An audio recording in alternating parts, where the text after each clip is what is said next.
And we're live. We're still working on the smoke effect. He did a beautiful smoke effect, and the screen wasn't up, so that's right. It is what it is. We're live. I'm Jeremy Scott Gibbs. This is my brain. Yes. And the earwig tickling my brain, as usual, Mr. Tony Bradley. And we're ready to go. How we sounding, Nate? We 5x5? Almost. He's checking the.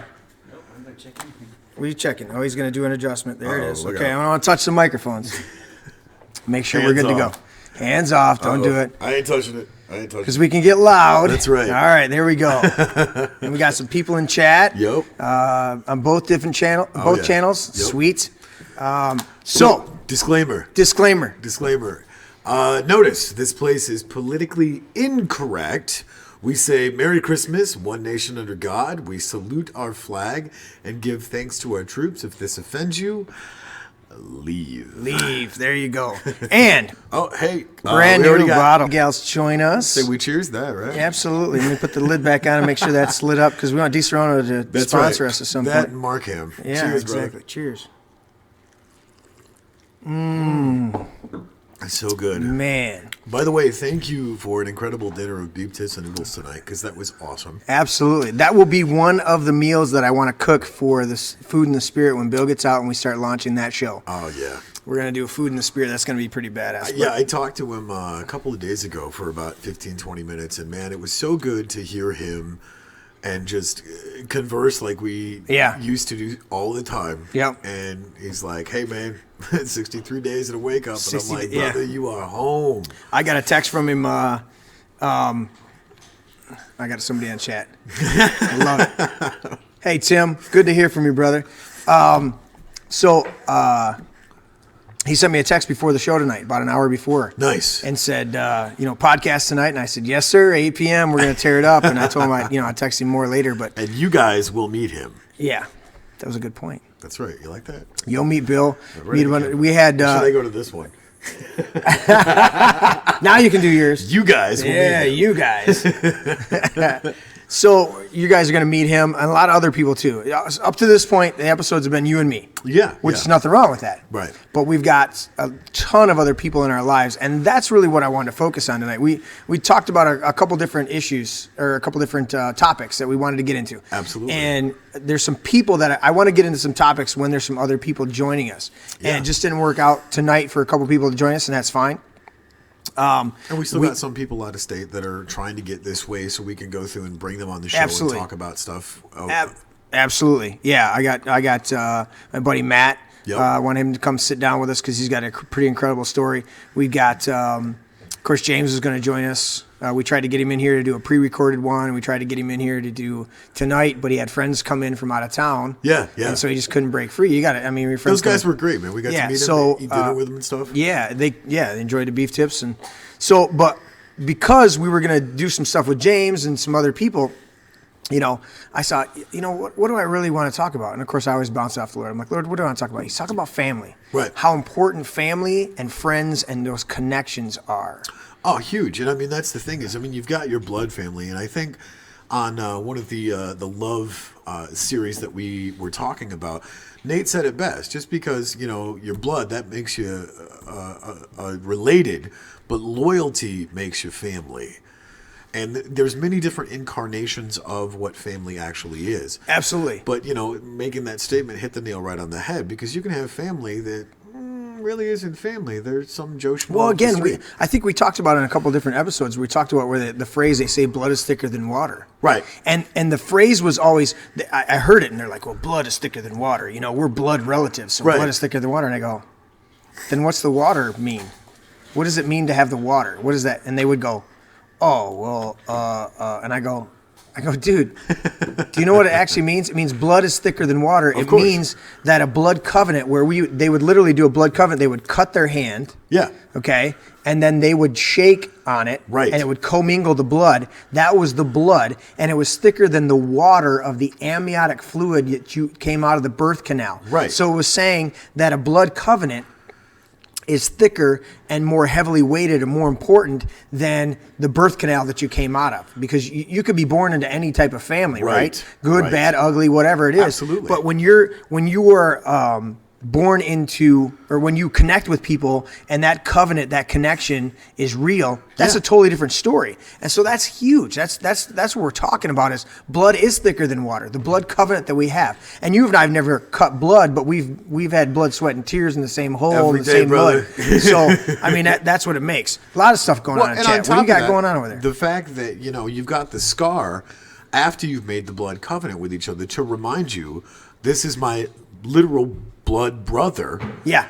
Because, here's the scar in my hand that you can see. Exactly. Every time there was a covenant cut, and it's literally, they would, and people don't even realize that when they're in church, they're like, oh, they cut a covenant. Right. And they don't even, it doesn't even occur to them what that means to cut a covenant. They literally cut themselves, combing of the blood. So every time there was a cut on their hand, that meant that they had a covenant relationship with somebody. Right. What are you looking up? I'm looking up the definition like we've done in the past. That's what we always got it. You always got, remember we talked about this before in episodes. You've always got to go back to critical thinking, and you're talking about grammar, rhetoric, or grammar, logic, and rhetoric. Your grammar, you got to define it. Your logic, you got to work through the contradictions between your definitions. Meaning, if you got two different things and you're trying to make them work together, you got to work that. And then the rhetoric is the explanation of it. Right. And so you've always got to go grammar, logic, rhetoric. So that's critical thinking. So the definition on Webster's dictionary, the first two are nouns. And it's a group consisting of parents and children living together in a household. The second one is all the descendants of a common ancestry. And the third one is an adjective designed to be suitable for children as well as adults. And then there's more definitions down here if I can get my phone to work. And you're on the modern Webster's? Yeah, I'm on the modern Webster's. Okay. The third definition is a group of related things. The next part of it is all languages ultimately derived from a particular early language regarded as a group.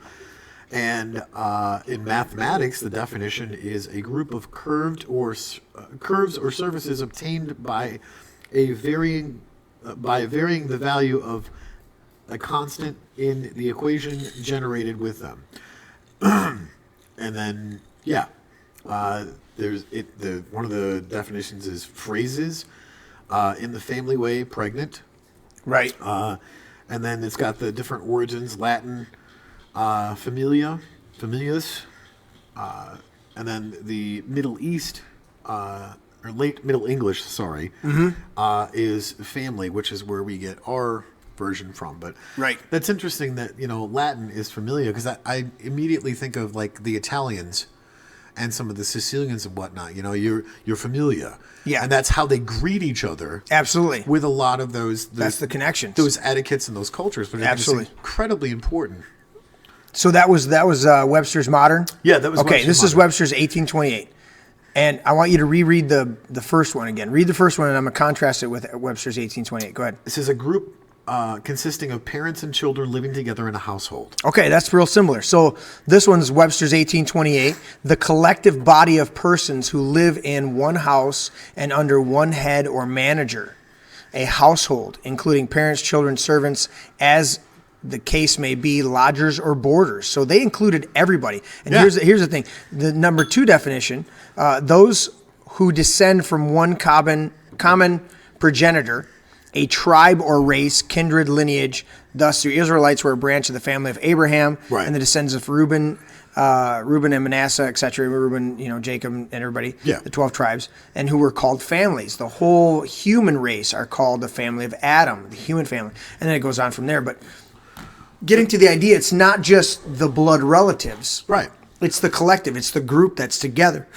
Excuse me, my Di-Serrano's coming. Actually, that was some beef tips. That was good stuff. Yeah, it tastes great coming up the second time. But no, the interesting part that is it, and I understand what they're getting at is tribe, but that has come up a lot in our conversations in the correct context of what tribe actually means. It means you're part of something bigger than yourself. Right. And you're sticking together for survival. Absolutely. I mean, that's one definition. Go look it up. Nate's pulling it up on there. Nice.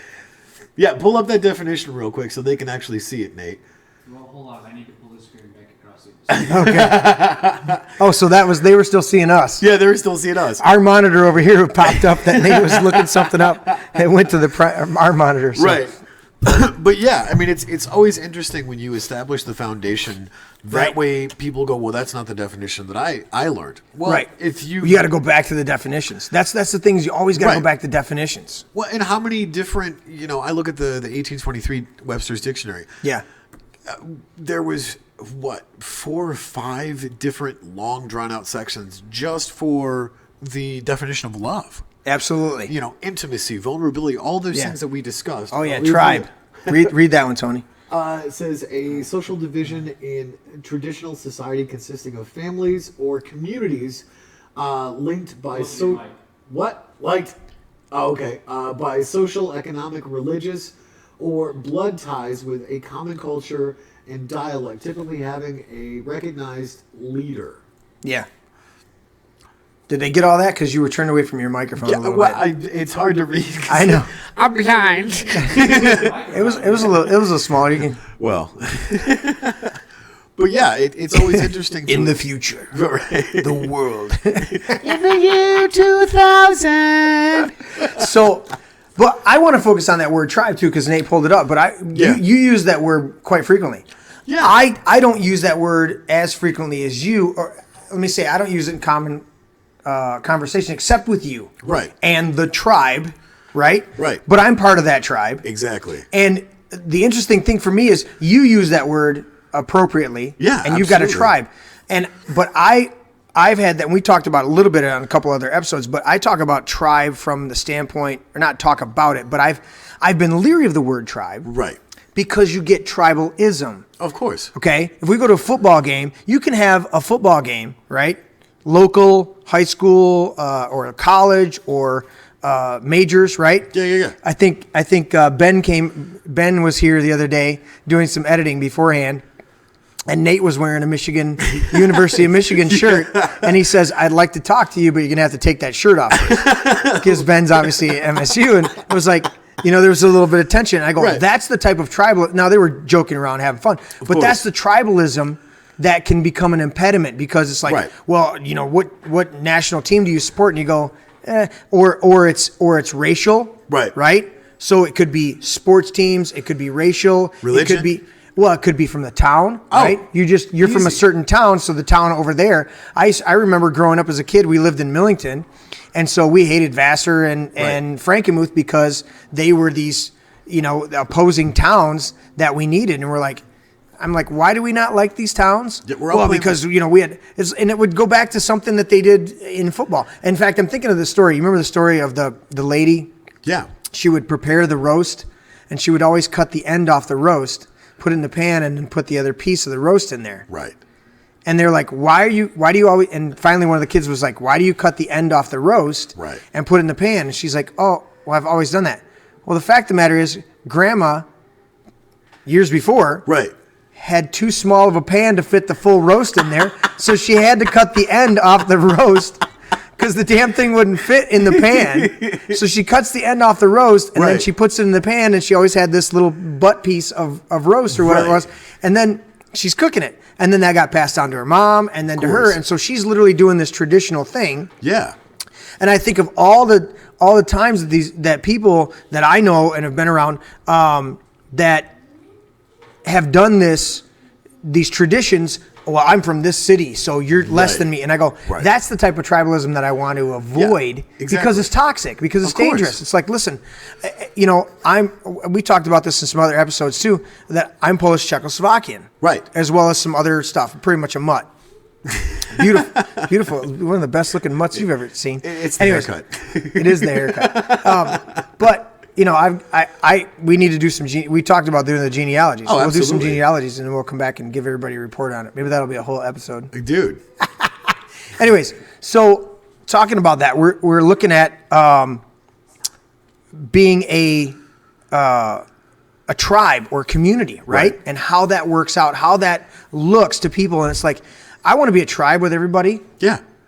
But we're open to whoever else wants to come into the tribe. Of course. And we're accepting versus being the tribe that says, well, you're not from our town, or you're not from our Right. group, so you're Right. not, the cliquey type of bullshit that we don't want to do. So when you use the word tribe, I go, That's the way to use it. Absolutely. When I've seen people use the word tribe, or I look at tribalism, Right.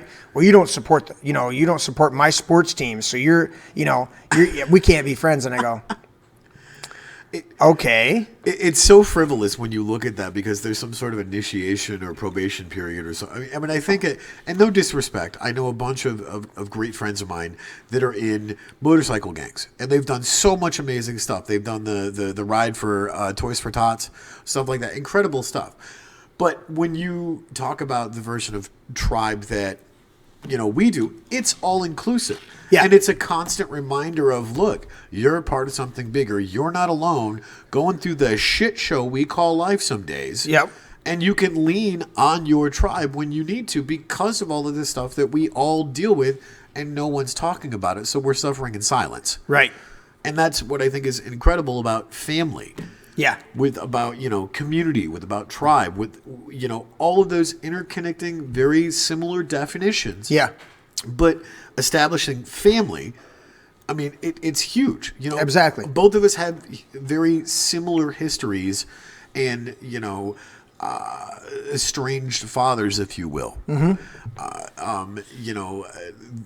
We have the very strong female presence. You had your mom, and I had my grandmother. And it was incredible to grow up in that type of experience because we had obviously men of influence in our life. Absolutely. That were positive to us, but never really had a positive male father role model until later in our lives. Right. And it's incredible to go, well, by societal standards, you're the male and you're the head of the household. By some of the old style, what's the word I'm looking for?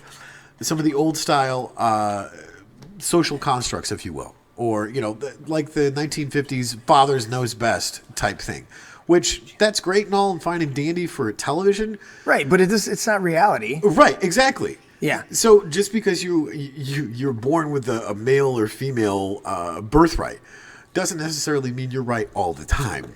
You're right some of the time, and you work as a collective, part of a community, part of a family. That makes things that much easier to navigate day-to-day interactions and what have you.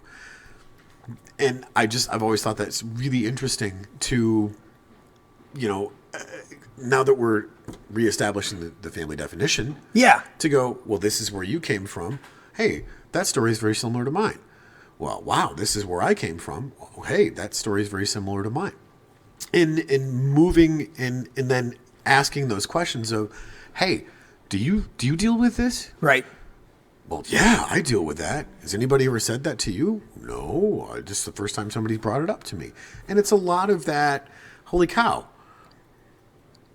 There's somebody else that gets me. Right. Familia, tribe, yeah. Family, community. Absolutely. That.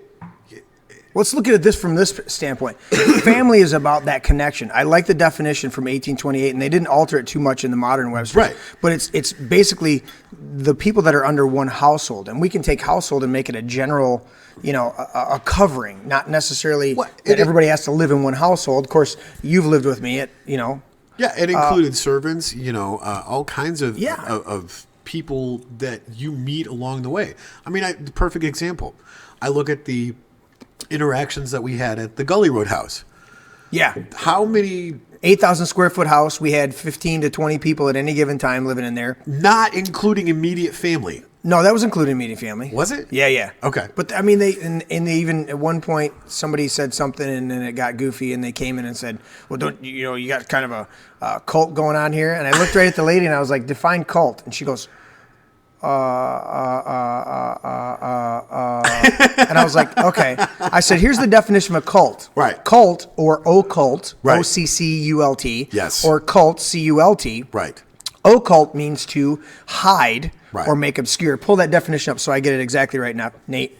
But occult, it means basically to cover something. Make it secret, make right. it hidden, right. right? You occult something. It's literally an adjective. It's not. They use cult as a noun, but it's literally an adjective. Right. It means to occult. Is he pulling that one up? That's what I'm looking up right now. Okay. Most of the time, we tell you guys to look these up yourselves because we want you to be well educated. There it is. Cult, right? A system of religious veneration or devotion. Right. Now, where does it have the root word occult? Go to occult. This has got a couple of different ones. What do you got? Occult is supernatural, mystical, or magical belief, practices, or phenomenon. The adjective is of or involving or relating to supernatural, mystical, or magical powers or phenomenon. All right. Yeah, that gets into here the we go. goofy Verb, shit. cut off from viewing by interposing something. Yes, cut off from viewing. I'm going to look it up in the 1828. And there's a couple other definitions that are here. I'm trying to pull these up because... Occult. Yeah, right Yeah. here. Here's the 1828. Okay. Straight up. Hidden from the eye or understanding, invisible, secret, unknown, undiscovered, undetected, as of occult properties of matter, occult science or magic, necromancy, occult lines in geometry as such as drawn on the compasses or pencil or scale. So it's the idea of hiding something, When right? you look at the origin, the Latin says to hide, to conceal, to secret, and covered over. And this is all from the original Latin context. And look it up. Don't. We're reading definitions so you guys have it, but the reality is Right. look it up yourself, Yeah, right? take the time to educate yourself. So my on this point stuff. is, this lady's sitting across the table from me, and it was a situation. Right. I don't even go into. But they were coming to the house. They're like, "Well, we heard something happen." And I'm like, "Well, here's the person that is," and they're like, "No, that didn't happen." And I'm like, "Okay, Right. So whoever said this to you, because I can't stand CPS as far as that goes, because you have the right to face your accuser constitutionally, and these people think they can walk into your house and Of course. just make any accusation Right. because somebody made a phone call, and you go, "Wait a minute." No charge shall be brought against any citizen. It's in the Constitution, unless Right. by a grand jury. Okay, and there's this whole process as you go through that you can't do this shit. Right. Anyways, so she says, "Well, we heard that there's a cult going on here." Because I'm holding church services, and there's like 15 to 20 people. Because we would take in people. We would literally Of open the course. home in, right? During Thursday night relationship study, we would have anywhere from 20 to 30 people. We'd have a big meal. We'd be there, and then we'd hold church services. Absolutely. Originally, we held church services at a facility. Right. And then we got to a certain point, and we didn't want to renew our lease. Didn't want to stay there. The lease the guy that was the building tried to double our lease. Yeah. And we're like, no. So we got out of there, and we just held at the house. The house was 8,000 square feet. We had a huge great room. Oh, that great room was awesome. The great room we could seat 60 people in. We're like, well, why are Easy. we using another Easy. building when we can do it here? But this Right. lady, she's like, we heard that this is a cult. And I'm like, give me the definition. And she goes, like I said, and I'm like, okay. So I pulled it. I'm like, occult, hidden from the eye, understanding, invisible. I'm like, Right. we broadcast Live. our Sunday morning services, Right. and our Thursday night services. Right. I do videos out of here all the time, and the door's open. There's people coming all the time. Yeah.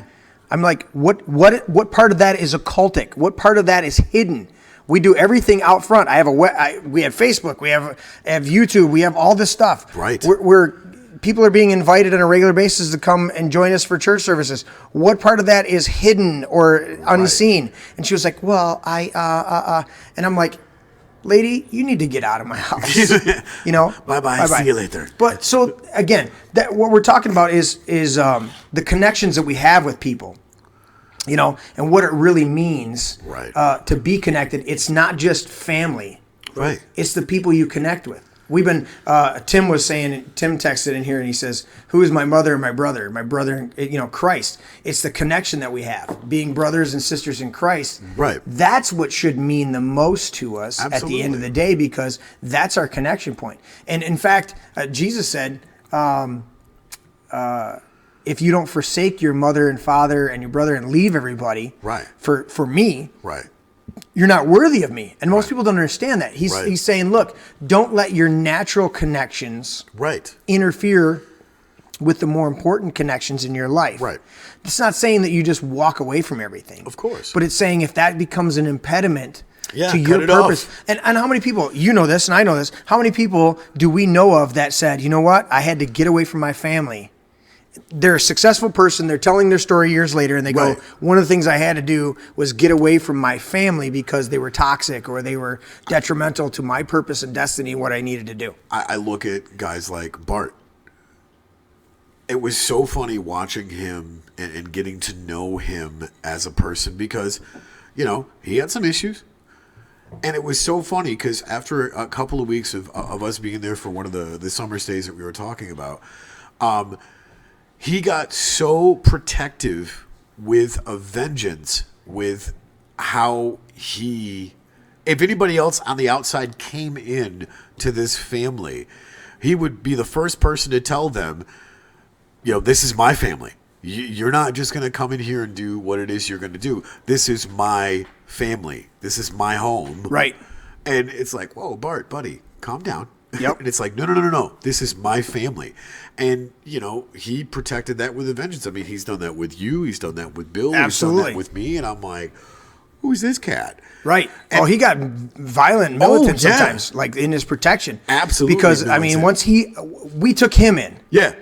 But once he adopted us, once he realized these people actually give a shit about me. Right. Okay, And they it's actually love real. me. Then he was like, wait a minute. Okay, they cared about me, but now it's flipped. Yeah. And I'm caring about them. Once he adopted, he pissed some people off a couple of times because he didn't understand the dynamic. Right. Some people came in that already had connections with us but hadn't been around. Right. And all of a sudden he's like, man, you need to watch yourself. And we're like, Bart, it's okay, buddy. It's okay, buddy. They're with us. It's kind of like, it's like, you don't know the full extent of the extended family, so just calm down. This isn't, We roll deep. But once we were in his heart, he was like, these are my people. Right. We're doing this. Absolutely. He was beautiful. That's what's so funny about, when I look at the community and the tribe and the family that we've been able to build with, the Strange Friends Media family. People come in, whether it's the street team, whether it's, cast and crew. I look at, Nate. He's been with the company for what, 18 months now? Yeah, what you guys said on the show the other night. Yeah. And it's incredible because he's like, I love my job. Yeah. You're not going to get a free. I thought it was beautiful what he said. Yeah, absolutely. He goes, look, you think about it being an unpaid intern, but the reality is, he goes, I get to do just this awesome opportunity. I get to come in and learn about all this stuff. Right. And I'm not getting paid. He's like, what do you mean I'm not getting paid? It's on the job experience that I couldn't get any other way. Right. And who would pay somebody to learn this? Right. There's very few jobs out there where you get paid to learn on the job. Right. You either have to go to a school or something like that to learn it. And so here's his opportunity. He was like, dude, I couldn't get this experience anyplace else, and I love it. Right. And I was like, dude, because I've always had a problem with the concept of interns, just because I want, I come from the business world, right? And I want to pay people. Well, in this, especially with, the podcast and stuff like that, we can't. Right. You're starting from, it's just enough money to buy the equipment. It's just enough money to scrounge together the equipment and do what you need to do, let alone then start to pay people, we're setting up our store. We're getting that squared away. Yeah. But we're working on all that stuff. And Ben's working on that, is setting up the storefront. We're going to have some t-shirts. Some of the stuff, it's on me, right? Yeah. Okay. So a couple of these. So let me point to it there. So safe space. I create my own safe space. We're gonna do some heavy duty Second Amendment stuff. We're going to talk about that. Absolutely. And so some of the T-shirts that we're going to come up, that's one of the T-shirts we're going to do right there, is I create my own safe space. Yep. Because in the date there, 12/15/1791, that's when they ratified the Bill of Rights, as we commonly call them. It's the first 10 amendments to the Constitution. Right. And the Second Amendment, of course, enforces the First Amendment, but the Second Amendment is, the right to keep and bear arms, as well as a well-regulated militia. Right. And so that's up there as well, with Thomas Jefferson holding up an AR-15 up there, saying that arms, chains, rights don't. Arms, chains, rights don't. And then I love my one that says keep calm and carry. And actually, right next to the keep calm and carry, if you go straight, that one right there, I got my finger on it. That's one of my guns. That's my Q5 match. I love that one. Is that the John Wick one? That is the John Wick one. And actually, if I go this way, see that orange target right there? Yeah. The orange target, because I got to make sure I'm on the microphone. The orange target, the first time I walked into the shooting range and shot that, we have to have video. We should post that at some point. Yeah, I saw that. I shot dead center. I was like a half an inch below the dead X on my first shot with that gun. I love that gun. It's a beautiful gun. But we're going to get into all that stuff as well. Absolutely. But we've got a whole store that we're setting up. to be supported. But my whole point is that somebody like Nate that volunteers and he's an intern, right? He's doing it for the experience aspect. Right. And in fact, a lot of degrees and stuff like that, they require you to go out and do so much field work. Schools used to do a lot of that. Yeah. They're starting to bring some of it back where you can do, when you get to junior or senior year, you can do a couple classes in school and then you can go out in the field and actually work. James did that. James did 2 years of construction. Yeah. And that's why he's 24 and my foreman getting paid the big bucks. But so we're setting up the store just so we can keep upgrading the equipment and get better stuff. Absolutely. So we don't have an echo. So that we've got, we can pay the intern, pay the editors, pay. I mean, we've got right now between us, we've got Nate the intern, the awesome Asian. Amazing. The amazing Asian. That's Amazing right. Asian. The amazing Asian. And we've got, Ben, which is doing a phenomenal job on all the editing and stuff for us.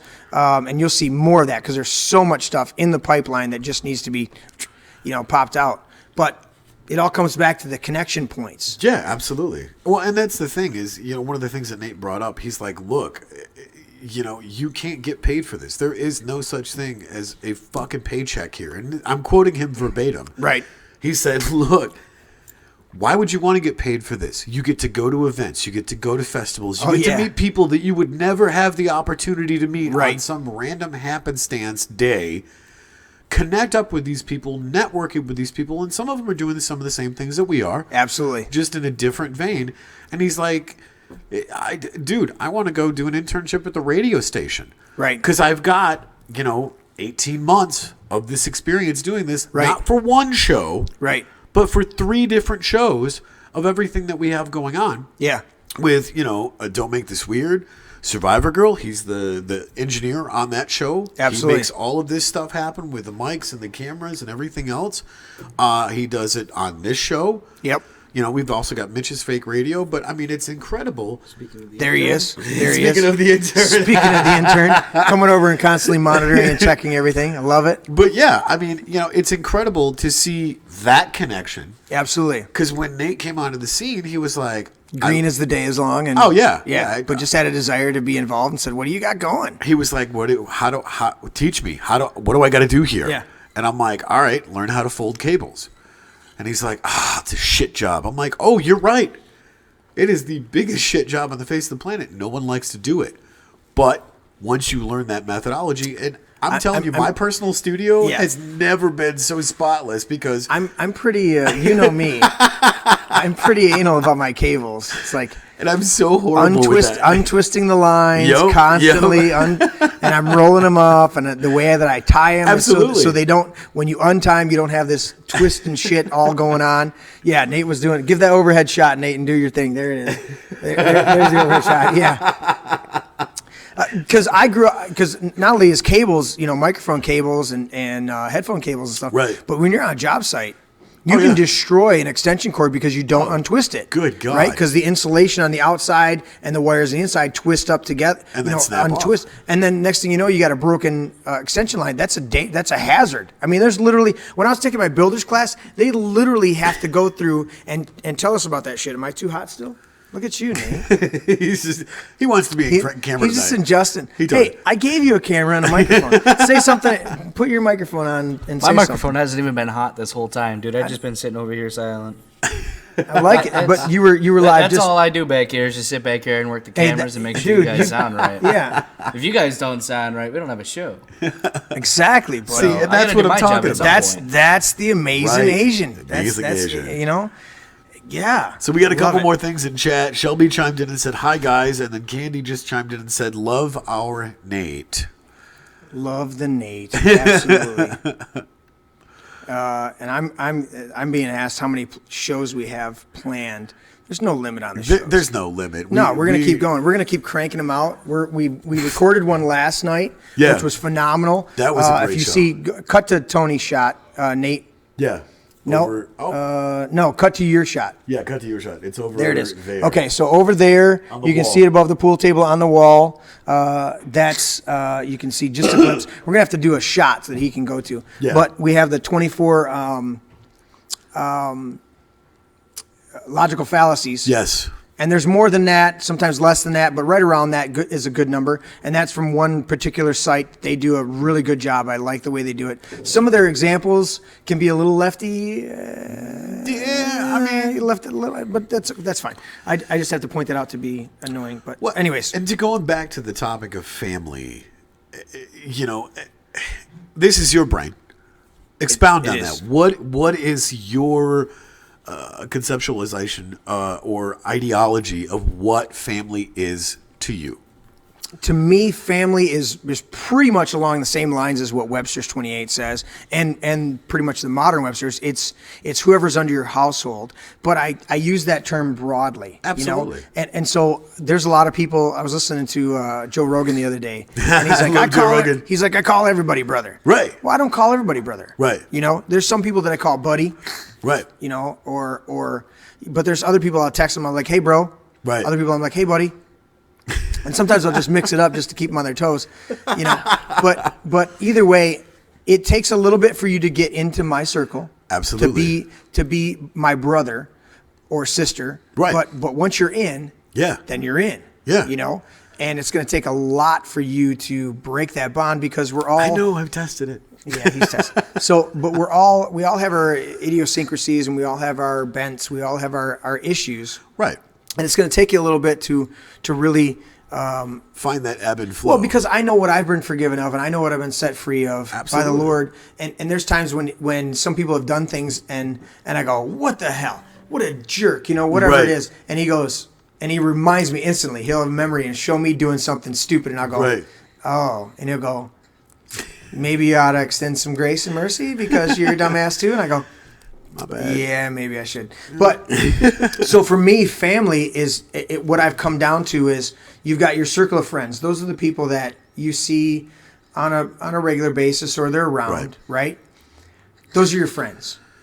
But your family is the people that is consistently in your life, that you're consistently connected with. That to me is family. And by consistency, I don't mean we have to see each other every day. Right. We went 2 weeks from the last time you were up here? Right around that time, yeah. About 2 weeks before, without communicating. Now, I jumped on the show and was in the chat. Yeah. But we went about 2 weeks without texting or phone calling. And I'm like, hey, bro, it's going to couple weeks. Right. What's up? How you doing? Right, blah, blah, blah. And it wasn't a, why are you avoiding me? That bullshit. It was straight up, dude, hey, I haven't heard from you in a couple weeks. I got this date and this date where we can get together and do the show. Yeah, absolutely. What are we going to do? And you looked at your schedule. I looked at my schedule. And I said, you know what? Let's bump it up a week. Let's do this. And every time you come down, we try to cram in as many shows as we can. So we recorded one last night, Logical Fallacy one. And we'll probably record a couple tomorrow before you head home. Yeah. So that we can get the going, but we get the live show going. But to me, family is the people around you. And the reason that I'm really thinking about that, right, was in my brain is because just before we went live with the show, literally, 20 minutes before we went live with the show? Probably, yeah. The last crew went out, which was my daughter, Yep. and Ray, little Hopi, and my kids, and my grandkids, yeah. Hopi and Silas, and just before that, James was here, Yep. with Caitlin, his beautiful wife. She's just a sweetheart. Yeah, she is. She's overconscious about her looks, and I'm like, I'm gonna put her on here, and everybody's gonna go, "Wow, who's that beautiful girl and her husband?" Exactly. It's like they're just beautiful people. Anyways, James, and of course, Lil Carson and Chloe. James's mini me. Yeah, he's just. They're gorgeous, but they got 3 friends in town. Yeah, and they were here. They were all playing pool and hanging out. We had a great meal, and I'm looking at my man cave's full of just people. They're full of my family. Yes, absolutely. It takes you probably 2 or 3 visits based on the person. Yep. Before you get a full blown hug. From that point on, every time I see you, because you're in my heart now. We're going for it. And I think the caveat that needs to be added there is it's a positive long-term engagement, because we've met over the course of our friendship over the years. Yeah, we've met some pretty toxic people. Absolutely. And they have systematically, there's a bug flying around here, weeded themselves out because... I got to say one thing. Yeah, go Nate ahead. got rid of the echo. Beautiful job, Nate. Awesome. Thank you, brother. But yeah, I mean... Hey, man, I do my job. You do. You're an amazing Asian. Amazing Asian. Well, without me, there wouldn't really be much of a show now, would there? Well, This is right. The Polak would persevere, but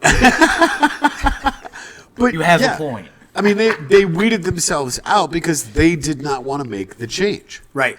They didn't want to move forward. They didn't want to mature. They didn't want to grow for whatever reason. But yet, every other person that was in our sphere of influence, Yeah. even when we were, having tension and conflict between us, we're Right. going, you guys are brothers. What the hell are you doing? Yeah. And pulled together as family Absolutely. should. Absolutely. And we've, grew and matured past all of that because it was one of those things that you can only be negative for so long before you either, one, go, I should probably stop being a dickhead, or remove myself from the equation. Right. And then it bleeds over Yeah. to growing and maturing. And sometimes growth is kind of painful. Well, yeah. I mean, that's why you have everybody talks about growing pains. It's literally that. I mean, it's Right. not the old TV show, but it's literally growing pains. You have growth plates. Right. In your various spots in your body where it's allowed to have that expansion point, but it's not always comfortable. It does bring pain. Right. But you still got to grow through that. And families, I love that. You're exactly right, Tony. Is we deal with people. You bring them into your circle. You accept them at face value. Right. You begin to learn who they are.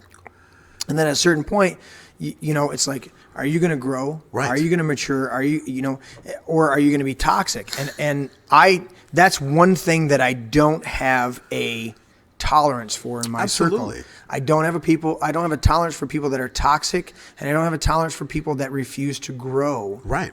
In that environment, if you're growing, and I used to say this not only just in my circle, but in my church, Right. I would say, if you're trying to be better, Right. then you're going to stumble, you're going to fall, you're going to make mistakes, Right. and we're going to love you through it. Absolutely. But if you're just going to be an asshole in here, stinking up the place and making lots of noise, you're going to get booted. I don't need it, and that's the reality of it. Right. It's like if you're moving forward, Right. then great. But Right. if you're going to be an impediment to what's going on, Right. I mean, even Jesus said that when he turned around and he says to, Peter, and I love that story because Peter's there, Right. and he gets this great revelation. Of course, he gets the revelation. He gets all puffed up, and he's Of course. he's like, "You're the Christ. You're the Son of God." And he goes, Right. "Hey, this was revealed to you. This didn't come to you. You were tapped into heaven, and you were listening to this." And Peter's like, "Yeah." And then the very next story, we got a little fruit fly flying around here. What the He hell? needs to go away. He's going after your wine. Oh, hey. Not my diesel See, oil. I'm going to have to cut him, man. So anyways, in the story, he goes, he says, in the very next, I don't know if it was the very next breath or how long it was, but in the Right. text, they're Yeah. back to back. Yeah. Right? The very next thing, Jesus starts saying, I'm going to go to the cross. I'm going to die. I'm going to be out of here. And Peter takes him aside and he begins to, literally in the text, he begins to rebuke him. Right. He's like, "No, Lord, this will not happen to you. Not so." like, listen, I got the great revelation, Jesus. I got you covered. Listen, I was listening to the Holy Spirit, and that don't jive with me. So listen, that's not going to happen. You ain't going to the cross. I don't even know what that means, but you're not going to have, this ain't going to happen to you. And he's like, and Jesus literally turns around him and he goes, "Get behind me, Satan." Right, right. And I go, if you just think about that phraseology, he's like, "Get behind me, Satan." Right, This is your bro. right, This is your buddy. right. This is your close confidant. Right. This is the man next to you, and you just said, "Get behind me." You labeled him as the incarnate of the enemy of God. That's what you just said. And literally, Satan in the text in the Greek means accuser or opposer. Pull that one up, Nate, real quick, so we have the correct definition. It reminds me of that gift with Tracy Morgan, how he's like, "No, nope, nope, hell no." That's Peter. I think of that scene in We Were Soldiers. Yeah, yeah. When they come up to tell her that her husband died in Vietnam. Yeah, yeah, yeah. The one black lady in there. I love her. And she goes, I'm like, dang. Just the emotions she brings just cheers me up. But anyway, so with Peter, Jesus goes, "Get behind me, Satan." Right. Right. And he says, "You do not have the things of God in mind. You don't have it in your heart." Right. And it's amazing contrast. I know that the writer of that particular gospel put them together because he's like, on one hand, he's showing you the dichotomy that at one moment you can have divine revelation from on high, Right. okay? And in the very next moment, you can be way the fuck out there and out on a limb and not get it right. Yeah. And so you've always got to come back to a place of balance to go, we used to use that phrase in church. They probably still use it, but you're so heavenly minded, you're no earthly good. Right. And I understand that. It's like, What is that, I can Ecclesiastes that you quoted the one day? I did, yeah. Yeah. Ecclesiastes chapter 7. Yeah. Chapter 7? Yeah. Where it says, don't be overly wise. Right. And destroy yourself. And don't be overly foolish and Right. and it gets to a point and it says, the end of that phraseology, it's not the end of the chapter, but the end of and chapters were made by men anyways, but it's a Right. dialogue. But the end of the phraseology is he says this is NIV's translation. Right. King James has a little bit different rendering, but the NIV says, Look it up. look it up. Did you pull? Oh, Satan, yeah. The Hebrew word Satan. No, it's the Greek word. I can't see it because the free ebook thing popped up. Get that free EB crap out of Go down. There it is. Pop it. Get out. Yeah. Okay. So the Old Be Testament. gone, Satan! Satan. Scroll down for me. Thank you, Lord. Use Not today, Satan! use the wheel. Scroll down Am I far enough, sir? a little bit more. Thank you. In the New Testament, there it goes. In the New Testament, the word appears used interchangeably with Satan. Mark refers to Satan 5 times, never uses devil. Mark uses it 3 times, the former latter. The fourth gospel, in the one instance, Satan with the epistle of John. Okay, scroll down. Jesus drove out the prince of the world by the cross. Later, where's it at? And he says, I wanted just the... So they're telling me how it's used. Okay. Well, see, also it says Yeah. demon, evil, and sin. Yeah.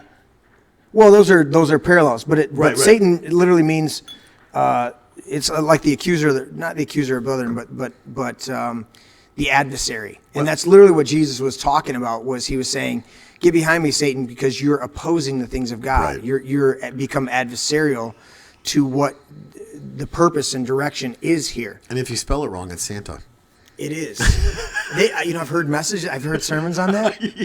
Yeah. Satan claws at your back or something. It's like, what the?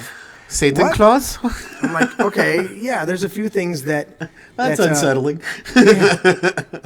I don't We want- lost our Satan feet. Claus. Nate took away our What feet did over you do? here. Oh yeah. I don't know what scene. You guys there we can't go. see each other, so go I away. got a refill. Right. Nate, can I get some cubes? He's got the panda on there. Ready 14 Just some cubes, buddy. Where is Ben, man? Ben is on the West Coast. He chimed in a little while ago. Nice. Yeah.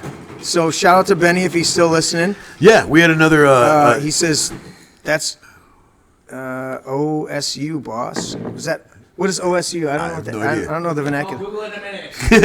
I put your definition of Satan on the screen now. Be gone, Satan! So, I'm attempting. anyways, so Jesus accuses Peter of being, or not accuses. He calls him Satan. Yeah. Because he's opposing what he's doing. And so there's a balance in that. Right. We go back to Ecclesiastes, and the end of Ecclesiastes, and I was going to quote it, the NIV version of it says, it is good for a man to avoid all extremes. Right. So we're dealing with this. We're talking about avoiding extremes. Did you lose my feet again? We're avoiding extremes. As far, there you go, buddy. We're avoiding extremes, Yeah. right? And as far as family, it's like the extreme is I can only, the people that I'm literally born to Right. are the only ones I can connect with, or I'm going to reject my family entirely.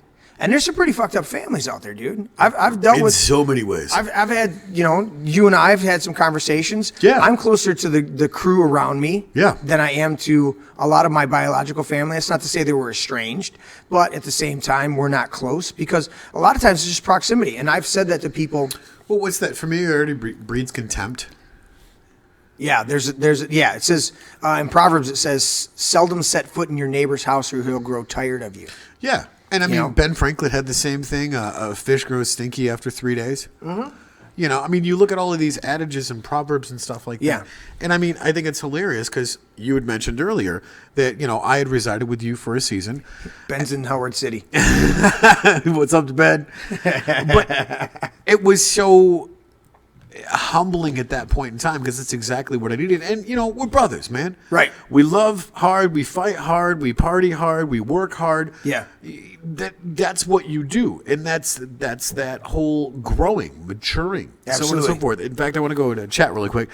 Jeff El Jefe chimed in and says, I like this format of chat.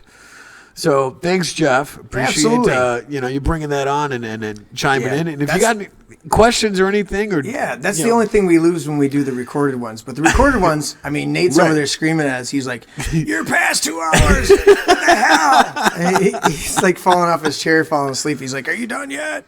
But I mean, not because it's boring, just because we tax his ass. Well, and that's the thing is going back to that positive element of growing together, maturing together. And sometimes, as you and I have experienced firsthand, there's a season where we are separated. Absolutely. For personal growth and personal maturing and coming back. And it may sound cheesy, but absence make the heart grow fonder. I just got that guy. Did you see Did you get him? He snatched him up, huh? But that's the thing. Is you said, we were trying to get our schedules together over the past couple of weeks because we both have been busy. Right. The second we walked through the door, you were hugging on me, you were hugging on Nate, and it's like, oh yeah, brother, we're having a family reunion. Exactly. And it was so great because that's what, we've worked together on so many different projects. Yeah. We've played music, we've, confided in each other about so much stuff, and yet when you look at the outside of it and people hear the story about how we became brothers, it's like, how should you two be functioning this way? You should hate each other. And it's like, but no. Yeah, I mean, even with Bill, when we sit down and we'll eventually talk about Bill's story and how we're connected. Cheers to brother Bill. People will be like, what? Yeah. How are you connected with that? Why are you still connected with that dude? It won't be how. They'll understand the how. They'll be like, what? Right. Huh? So, but yeah, it's family to me is the people that are around you at the time. Right. At any given time. And I've said this before. I used to say to a lot of people, I'm like, most of our friendships are friendships of convenience. Yeah. Because you work with somebody or because you're around somebody on a regular basis for whatever necessity, you develop friendships. Right. It's very rare when people go out of their way and pursue friendships. Yeah. And work their way into friendships. Right. When you do that, it's like you and I. Yeah. Okay. You live an hour and 40 minutes away from me. Roughly, depending on traffic. 45 minutes. Yeah.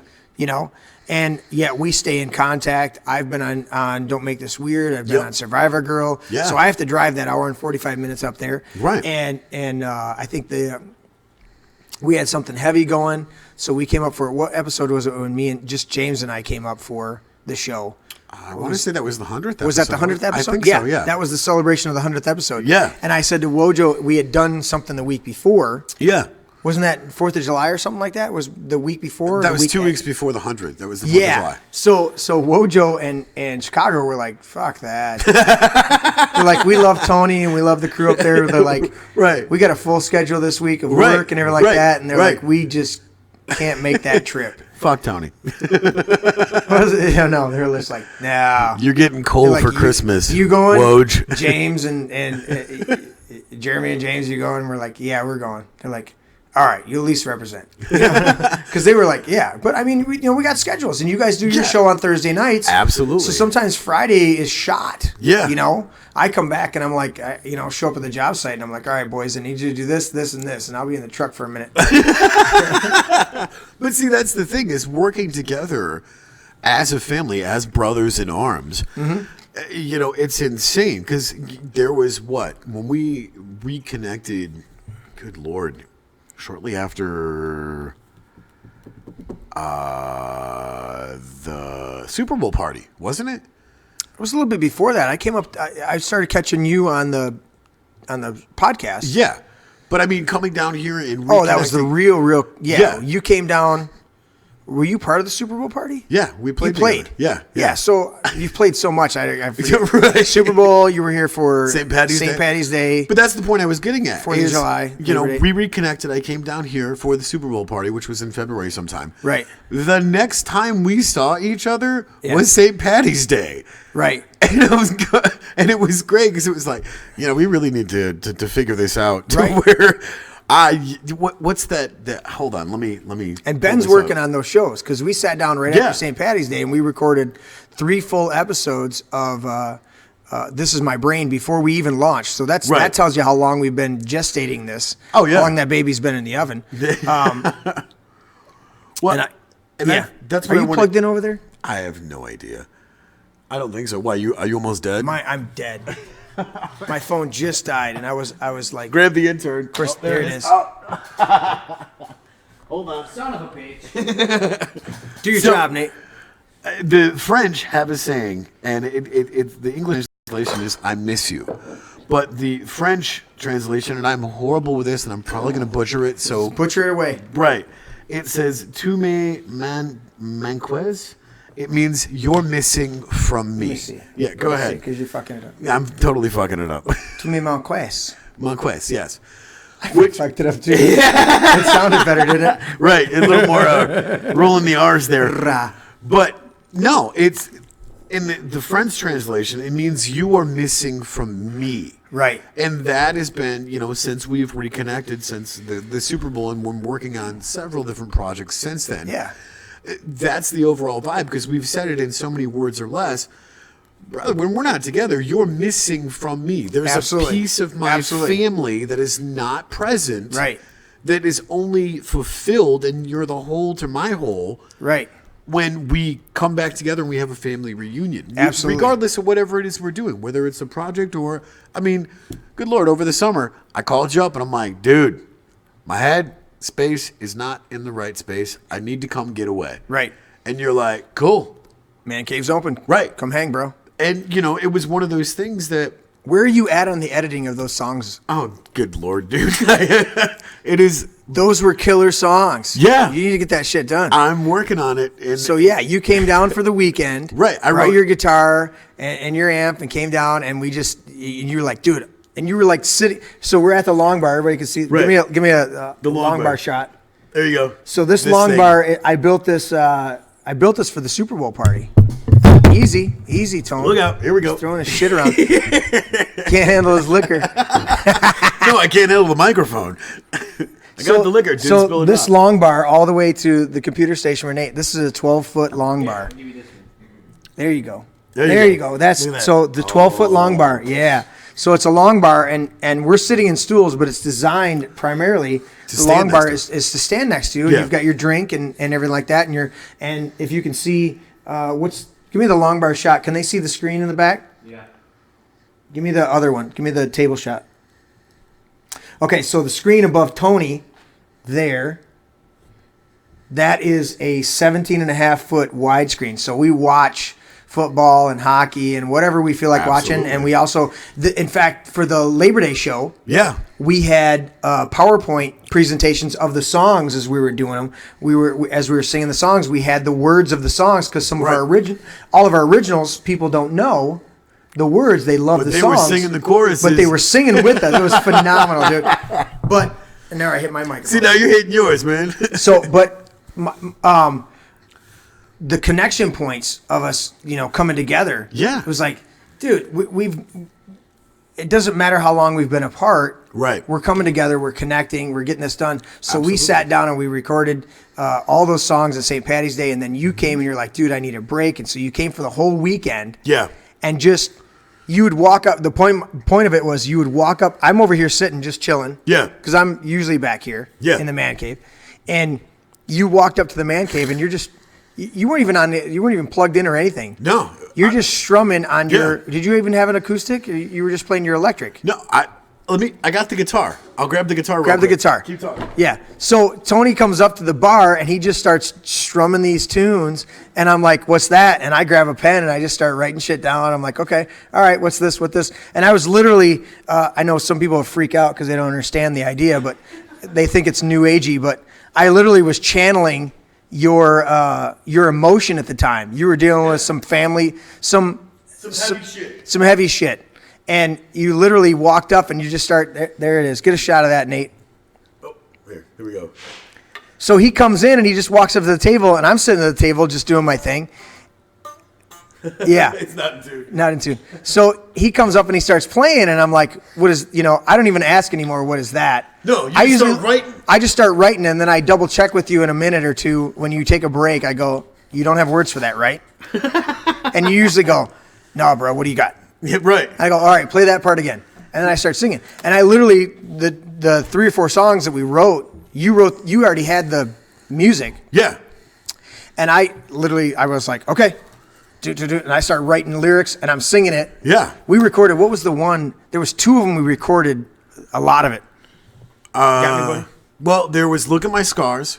That one was killer. And then there was also, what was it? I've actually got it on here. Hold on. There was Look at My Scars and then Closer Now. Closer Now, right. Was the 2 tracks that we did. Now, the funny part about it is you left out the part where y'all were gone because you were doing family stuff. No, I didn't leave it out. I wanted you to touch on it. Well, you left out the part where you were doing family stuff because you're like, hey, man, we're going to the beach. We're doing this. We're doing that. We're going Family to the beach? barbecues.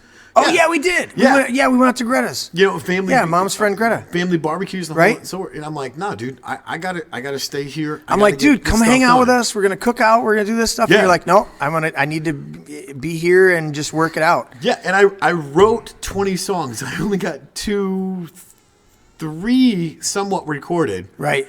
But the 2 that were put together was Closer Now and then Look at My Scars.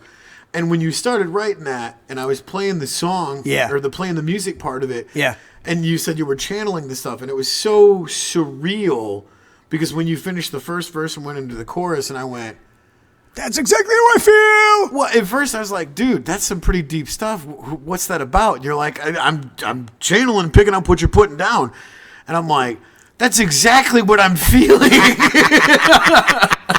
And it was so real, so surreal when you came into the studio that night to record the vocals. Oh, yeah, dude. That was incredible. Oh, man, it was so great because I worked all day on getting the music done. Recorded the drums, the bass, the guitar, the keyboard parts, the 15 Didn't I redo the bass lines? Yeah, the one song you did, yes. I'm not a bass player. I can't play the bass. Oh. But no, it was so funny because when you started laying down the vocal track, when you add vocals to a song, it just takes it to a totally different place because the music was already translating and taking you there, that this was going to be something heavy. Absolutely. And then you drop the vocals, and I was like, this is exactly what I was feeling. And I still listen to the song and just like, it makes the hair on the back of my neck stand up. It probably won't sound very good, will it? Well, let me see here. Which one are we you talking about? Looking at My Scars? Or yeah, Look at My Scars. That one's, dude. I don't know if this is... I don't know if it'll translate well enough. Probably not. We didn't have it in the can. We didn't have that ready. But yeah, that's... I don't know how long this song is. Let me pull it up here. It's not very long. It's like 3 minutes and 7 seconds. Dude, see if let's see if Nate can get it to come up and play.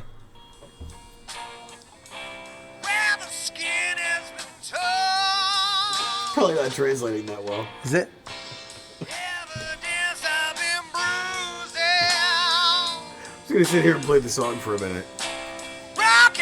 Do you have the lyrics to this? I do. You know what? While you're doing that, I'm gonna walk around and grab them. But yeah, anyways, I'm not gonna torture you with all of this for the simple fact that it's not done and it's not mixed. But writing the lyrics that you wrote was literally on the point of you took everything I was feeling from a very cathartic standpoint and immediately put that into words. And we hadn't done that in, what? Good Lord, 10, 15 years, I think it was, the last time we had sat down and wrote music together. Right. So, and it was crazy because we looked at each other halfway through recording the vocal tracks, and we said almost at the exact same time, man, this is great that we're recording music together again and writing music. And it was so funny because the whole family vibe about that is, we're brothers in arms. We're fellow musicians. We're gonna drink. We're gonna fight. We're gonna love.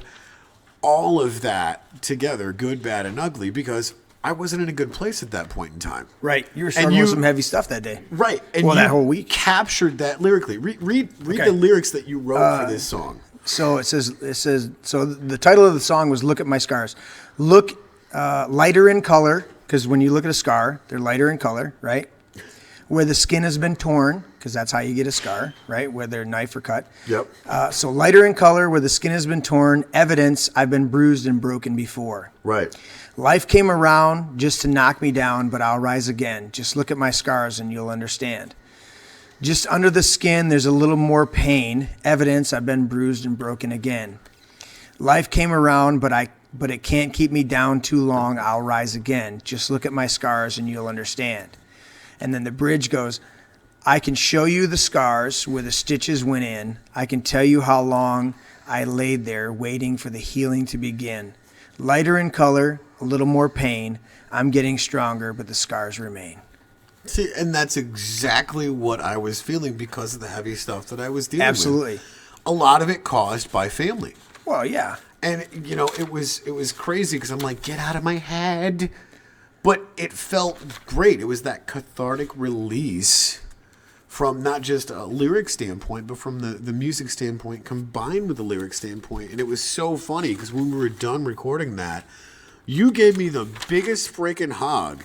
Dude, it was killer. Oh, man. I was, you know, and people go, I feel like somebody has a problem with the word channeling out there. I just keep coming back to me channeling. I'm like, dude, when you tap into somebody else's soul and you're just feeling what they're feeling, Yeah. that you're channeling them. Right. Okay, I know you're thinking of a new age shit, and that's not what I'm talking about.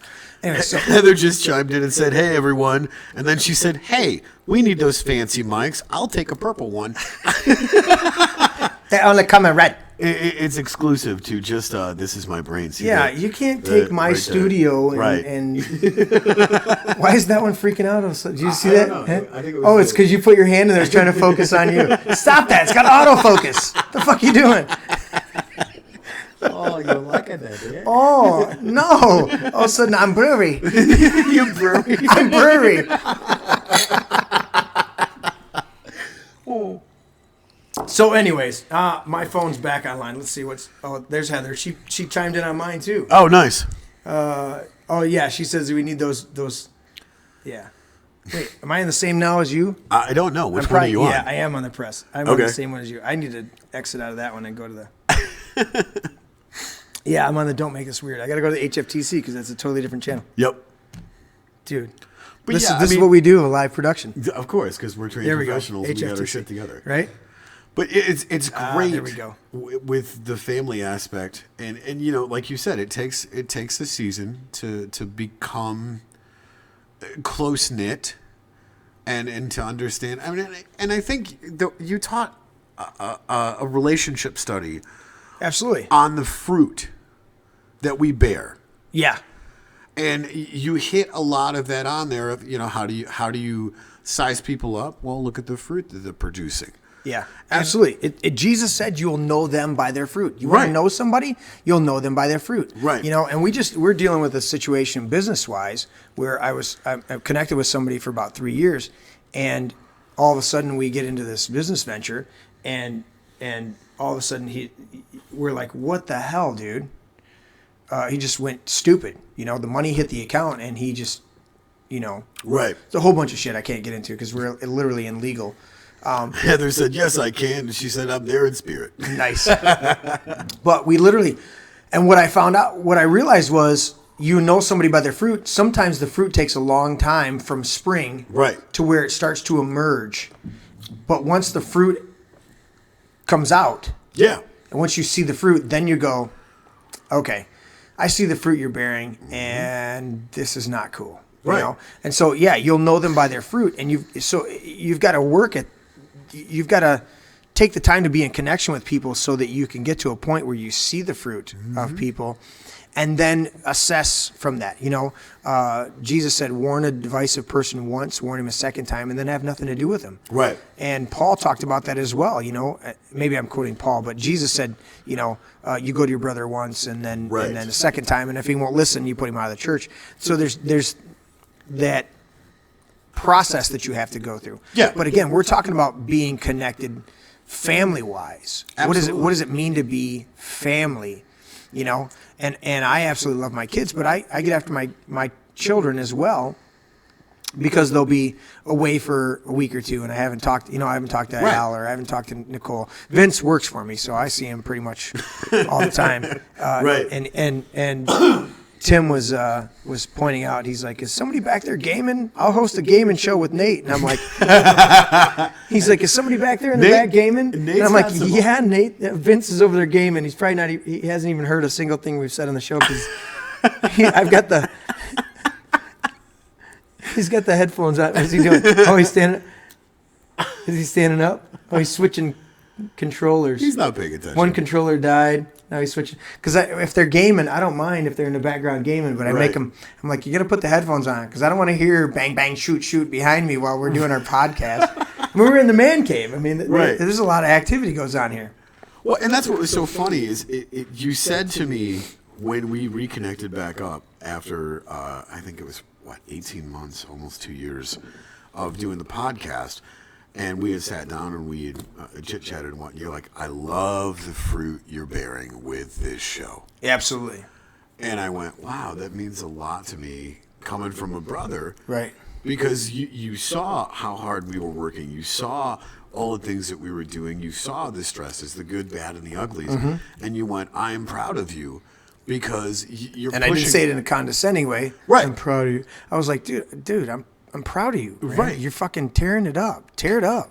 And that's where, that word of encouragement to me went, okay, cool. I'm validated in what I'm doing. And I went, hey, do you want to do a podcast? I was like, dude, I was secretly offended. I'm like, how come you haven't called me before? And you're like, well, you live quite a ways away. And I'm like, well, but I'll come up and do the show. And I was like, there was that like awkward little bit of time where I was like, I don't want to be pushy. But if you need somebody, I'll come up and do the show with you guys. Right. And it was like, you're like, you come up and do the show? I'm like, yeah, I'd come up and do the show. Well, dude, come up and do the show. Right, like, exactly. It was like that. We were both like, yeah, we want to do this. Let's do this. What's Heather saying? Heather chimes in and says, I love my blood family, but you guys are my family as well. Absolutely. And that's what it's about. You don't have to, I mean, I understand what Jesus was saying. And if you read the context of what he was saying, he was talking about, look, if you can't separate yourself from your family connections in order to pursue your purpose and destiny, right, then you need to reassess that. Absolutely. Because sometimes your natural family can be toxic to what your purpose and destiny is. That's unfortunate, but it happens. But he was ultimately saying, you got to pursue me, you got to follow me, right? And I don't look at that in the same religious tone that the vast majority of people look at it. They're like, you got to follow Jesus, and it's this stuffy bullshit that they come up with. And I go, no, when you're following Jesus, Jesus was exactly who he was supposed to be, he was exactly who he was supposed to be, incarnate. He did it. So when you look at Jesus,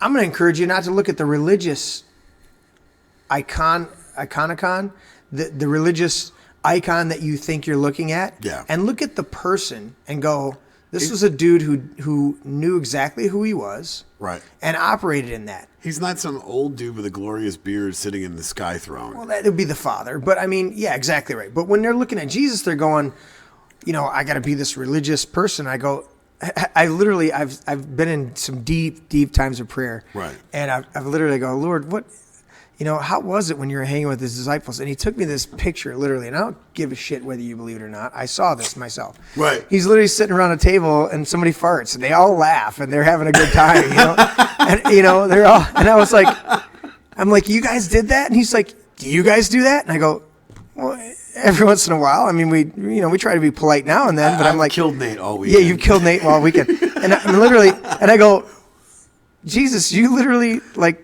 cut up like that, and somebody farted and everybody laughed. He goes, yeah. Duh. He goes, I came as a human being. He goes, hello. He goes, operate for a day as a human being. Right. Minus what you think the religious traits of that would be, right? Whatever the religious overtones of what you should and shouldn't do. And he's like, just be a person. Right. And I go, okay, I'm going to go through my day and be a person. He goes, did you have some gas? Did you have, even if you ate, Hercules, even if you have, my baby. even if you have some good food, right? great food. Candy's gonna laugh. Even if you have great food, you can still have some gas from your food, Yeah, right? absolutely. Right? And he's like, yeah. I was like, and that to me was Right. so sobering because I'm like, he showed me. I'm deep in prayer. Like I'm like Right. a couple hours in, and it's like Of course. Yeah, you get in those places of prayer where you feel you can open your eyes and see a literal fog in the room. It's so heavy. Yeah. That type of stuff. Yeah. And I'm like, wow, Lord. And he goes, yeah. And he shows me this vision, and they're all sitting around the table eating, and I hear, and they all start laughing, and they laugh for a while, and they poke at each other a little bit, and then they go back to whatever they were talking about, right? Right. And I go, okay, so being with Jesus doesn't mean that you're so stuck up Yeah. and so full of yourself. It's Right. like, listen, if you walked into the president's office, what Yeah, they said holy cheese cutter. but what is this? Well, I think of that line from Forrest Gump when Lieutenant Dan was like, Gump, you found Jesus yet? And, Forrest Gump chimes in, I didn't know. I was supposed to be looking for him. Lieutenant Dan. So, but I was thinking, when the Lord showed me that, he's like, he tempered it right down to me. And he goes, now look at it from this perspective. Right. If you walked into the president's office, whoever the president is, I don't care. Right. Right? Because to me, the president, I'm one of those people that fall in line with whoever is in the office Right. deserves respect because they're in that office. Right. Now, I've liked other ones more than, certain ones more than others. But Right. either way, you're the president. Because you hold this You're office, the leader of the free nation, man. I'm going to respect you. So when you walked into the office, Right. you're going to have a certain amount of etiquette, Of course. right? But if you also knew this person privately, Right.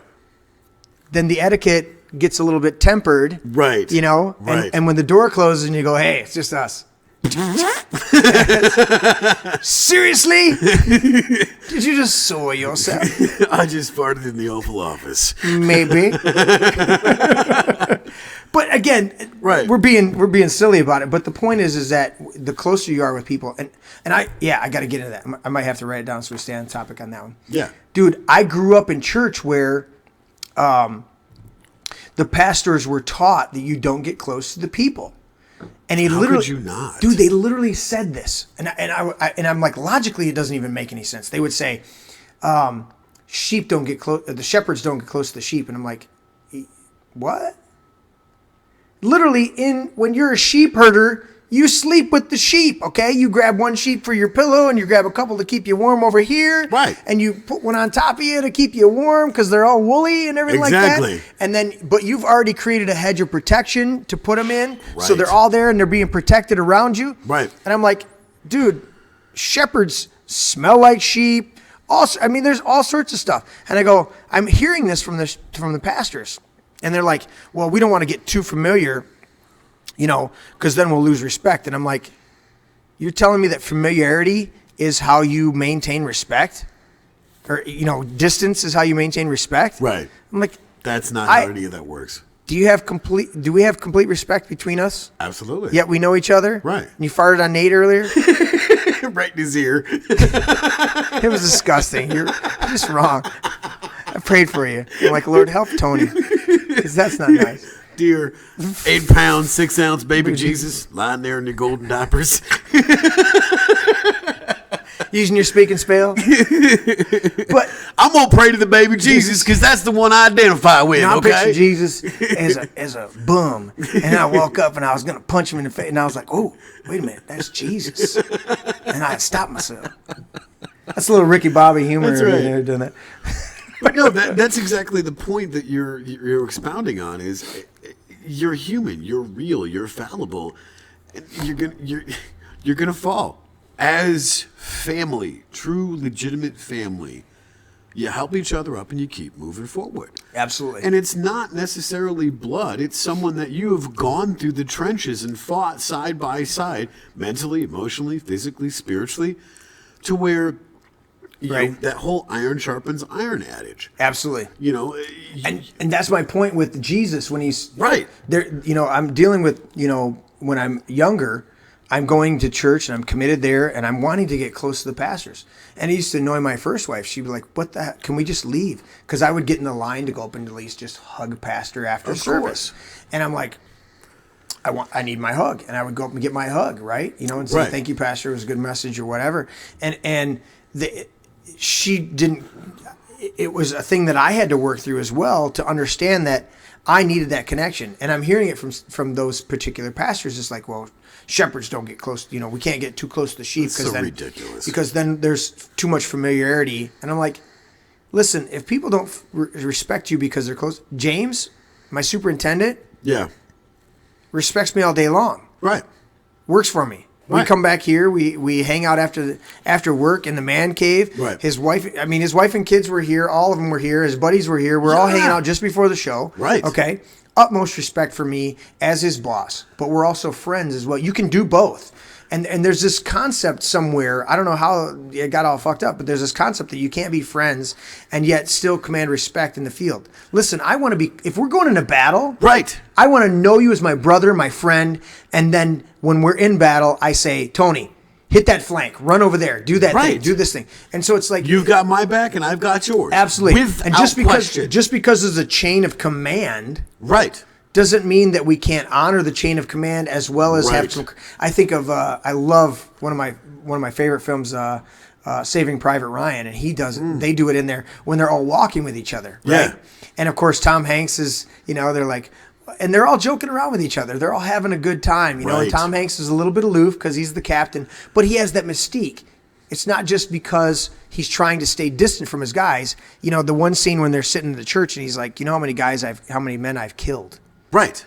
But I have to justify the amount of men I've killed to say that each man could be 100 lives or 1,000 of the people that I've saved for each life. He said, so every man that I send into the firing, in the line of fire, hopefully I'm saving that, 100 times more. Like the movie Fury with Brad Pitt and all of them guys. We watched that here on the big screen. And it was so great to watch because obviously you got the surround sound and you're literally submerged in the movie. Yeah. But, to identify with these people and to go, wow, it was that personal. These guys literally slept, ate, jerked off inside of this tank. Did they do that? I don't know if they did that. I mean, But saying, the point being is, you're saying it was pretty tight space, pretty intimate. They were brothers, man. Right. And that was the thing is you can't help but, I look at, one of the things is we give thanks to our troops. Yeah. These guys go over there all the time, and they are literally brothers in arms, the absolute definition of brothers in arms. Absolutely. And they go over there and they have that camaraderie of being, soldiers. And they come back and look at, World War I, World War II, the Korean War, the Vietnam War, any of these wars. And these guys... That's one of the Go ahead. These guys are so connected years later. Pearl Harbor. Yeah. A lot of these survivors, they talk about these lost brothers and whatnot because these guys lived, ate, slept, fucked, the whole 9 yards, prayed together. Right.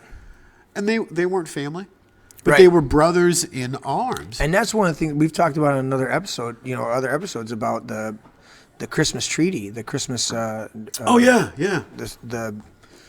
It wasn't the armistice. It was the Christmas where they stopped. They just Christmas ceasefire. Yeah.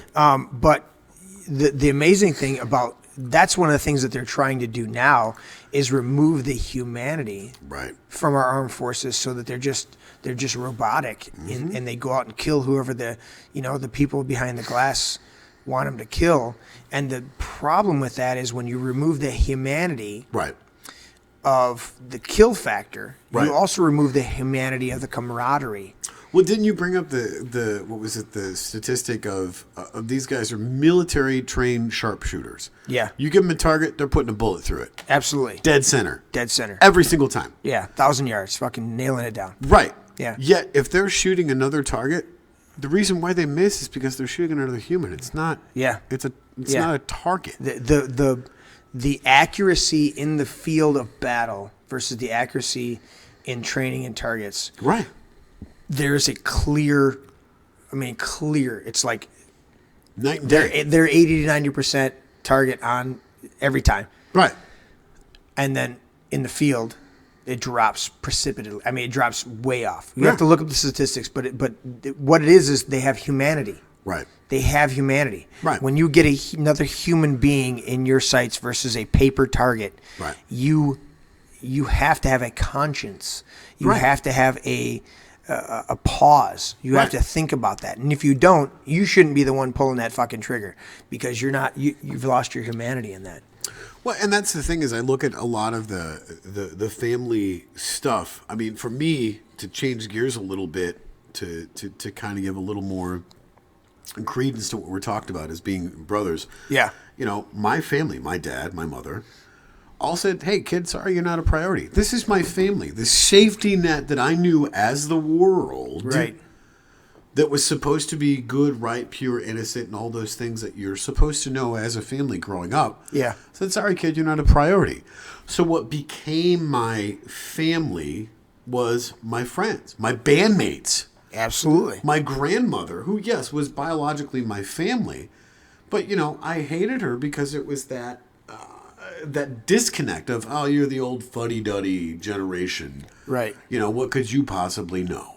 Right. But, you know, my bandmates became my brothers in arms. Absolutely. Because we're out on the road doing all of this crazy stuff and we're experiencing life together. We're bleeding together. We're sweating together. Right. Hell, for all intents and purposes, we're probably sharing the same girl in the hotel room, unbeknownst to us. You always got to go to the sexual aspect, don't you? But the point that I'm getting at is that was that close-knit brotherhood of what we did as becoming brothers in arms out on the road or experiencing life of, oh man, my girl kicked me out. Can I crash on your couch or whatever it is? Right. You know, and it's a lot of that stuff. And everyone that I know has those types of people in their life. Some of them are toxic. Some of them are, you know what? Yeah, I owe you an apology because you helped me become a better person. Right. Right. And, you know, you being one of them. Me being one of those in your life of going, okay, Tony's a special boy, so we're going to give him a crash helmet, and he can sleep on my couch. Yeah. Did I let you sleep on the couch? No, you gave me my own room with my daughter. But that's how I am, bro. That's what I mean, though. It's that brotherhood. How old was Maddie at that time? She was like 6 months, dude. 5-6 months, man. Yeah, so we set you up with a room and you had your bassinet. And, I scared Al most of the time from sleeping. Well, because Al was right next to you. Yeah, there was a hole. And then we were upstairs above you. Yeah. And I'm like waking up going, what the fuck is that noise? Dude, Tony has some wicked. You've heard people snore, but this dude sounds like he's choking on, I don't know. I drowned in my sleep. You do? Yeah. That's the crazy. It's gotten better since I've stopped doing coke. Well, yeah. I mean, coke kind of fucks you up. I'm just going to be brutally honest. Those who are listening and tuning in for the visual part, don't do coke. Don't do coke. It's Nate's shaking his head. Probably not a good idea because there's he is no better now than he probably was a while ago. Those things that don't really sit so well because it literally goes away. But I digress. The point being is. I feel like Earwig, get back in the right spot. The guy from what was it, Waterboy, which brings me to my next point: don't smoke crack. Don't smoke crack.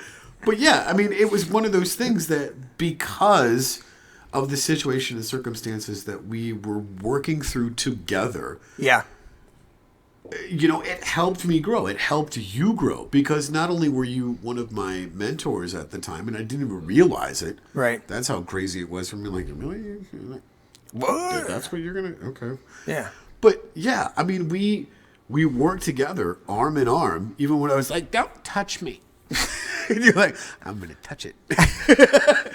But it was great because that's what true family is. Yes. Your true family makes you a better person. Should challenge you. Absolutely. Absolutely. And call you on your bullshit of going. Call you on your bullshit, challenge you. What are you doing? Try to help you be the best that you can be. Right. Not just, there's a difference between people that try to just antagonize you because they're fucked up. Absolutely. And people that push you and challenge you because they want you to be the best. I want you to be the best that you can be. So I'm going to push in you. I'm going to poke at you. I'm going to say, Same. hey, what the hell? What are you Right. doing, dude? Right. You've got all this talent and ability. Because I remember some of those conversations we had where I was. Did you get him?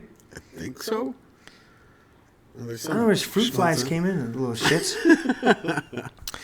But I remember challenging. I was like, Tony, Yeah. you got all this talent and skill, and you were letting your relationships with baby mamas Oh God, it was horrible. and some of your legal shit. Yeah. You were like, dude, I can't do anything because I got baby mama legal shit. And I was like, shut the fuck up and get your shit together and get moving forward. Right. And I'm like, I'm not putting up with that. Yeah. I've seen you play guitar, dude. You can, and not only that, all the other, you would like walked in and you're like, oh yeah, you got a jump drive? And I'm like, a what? Like a USB drive. Right. And we're like, at that time they were like, what, 10 megabytes or some shit. Exactly. It was something. It was stupid. ridiculous Yeah. how small they were. Be like, I got 4 songs on here. Right. Exactly. That's the maximum I can get on there. Now you can get a drive that has like a million. 1,000 CDs. Yeah, it's crazy. Right. But at the time, you're like, how about this? And we did a lot of shit together. But it was like some of the life elements, Yeah. you know? Yeah. But I got in your case sometimes. And I'm like, Yeah. dude, I love you. And I see your potential and your Get your talent. shit together. Get your shit together. Because you were, I mean, we've talked about that in other episodes where I literally picked you up from jail, Yeah. you know? But again, If that wasn't a brother investment, I don't know what was. I'm Right. coming to get your wasted ass up in jail. Granted, I wasn't wasted, but life beat me up at that Yeah, point in time. exactly. And that's what I'm talking about. Real family real family does that. of finding you at your worst place or even at your best place, but suffering some fire and ice and going through those things to go, you know what? We've earned that. Right. We've earned that place to go, you're fucking up. Yeah. Pull your head out of your ass because I know you're better than that. Exactly. And that's what you need sometimes. You Right. know what? Some people go, well, do you have to use all the cuss words? And I'm like, sometimes you have to do that. Sometimes you have to do that. Sometimes in order to get somebody's attention, Right. you've got to do that. Sometimes you don't. Right. Okay. Candy just chimes in and said, I love my tribe. They make me a better person. Exactly. Because and you said it earlier, iron sharpens iron. Absolutely. Have you ever sharpened iron?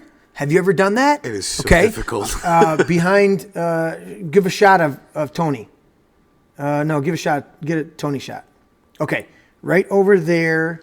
I'm going to point. I got to move my finger because it's disoriented. Right over there on the table. The Di Serono. Yeah. Right next to the Di Serono. Move your bottle, Tony. I can go grab it. No, right there. Yeah. Grab my big knife. Yeah. It's not a knife. Grab the sharpener too. It's up on the. This one. Yeah. Okay. So this is from, and I'll see if Rapid River eventually wants to sponsor us because they're awesome knife making place. But Rapid River, okay, that is the where am I at? Right there. Tony has to go pee.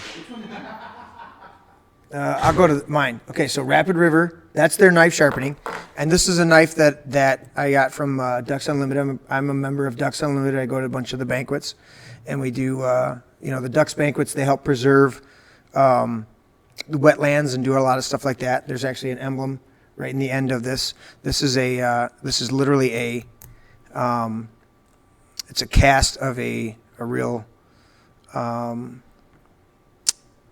antler. And so they make a Ducks Unlimited knife. But anyways, my point was, iron sharpens iron, is you take this sharpener that we got from Rapid River, and you put it on the edge of your table, and you pull like 3 times through the sharpener. And I'm telling you what, 3 times through that sharpener, and this, you could shave with this.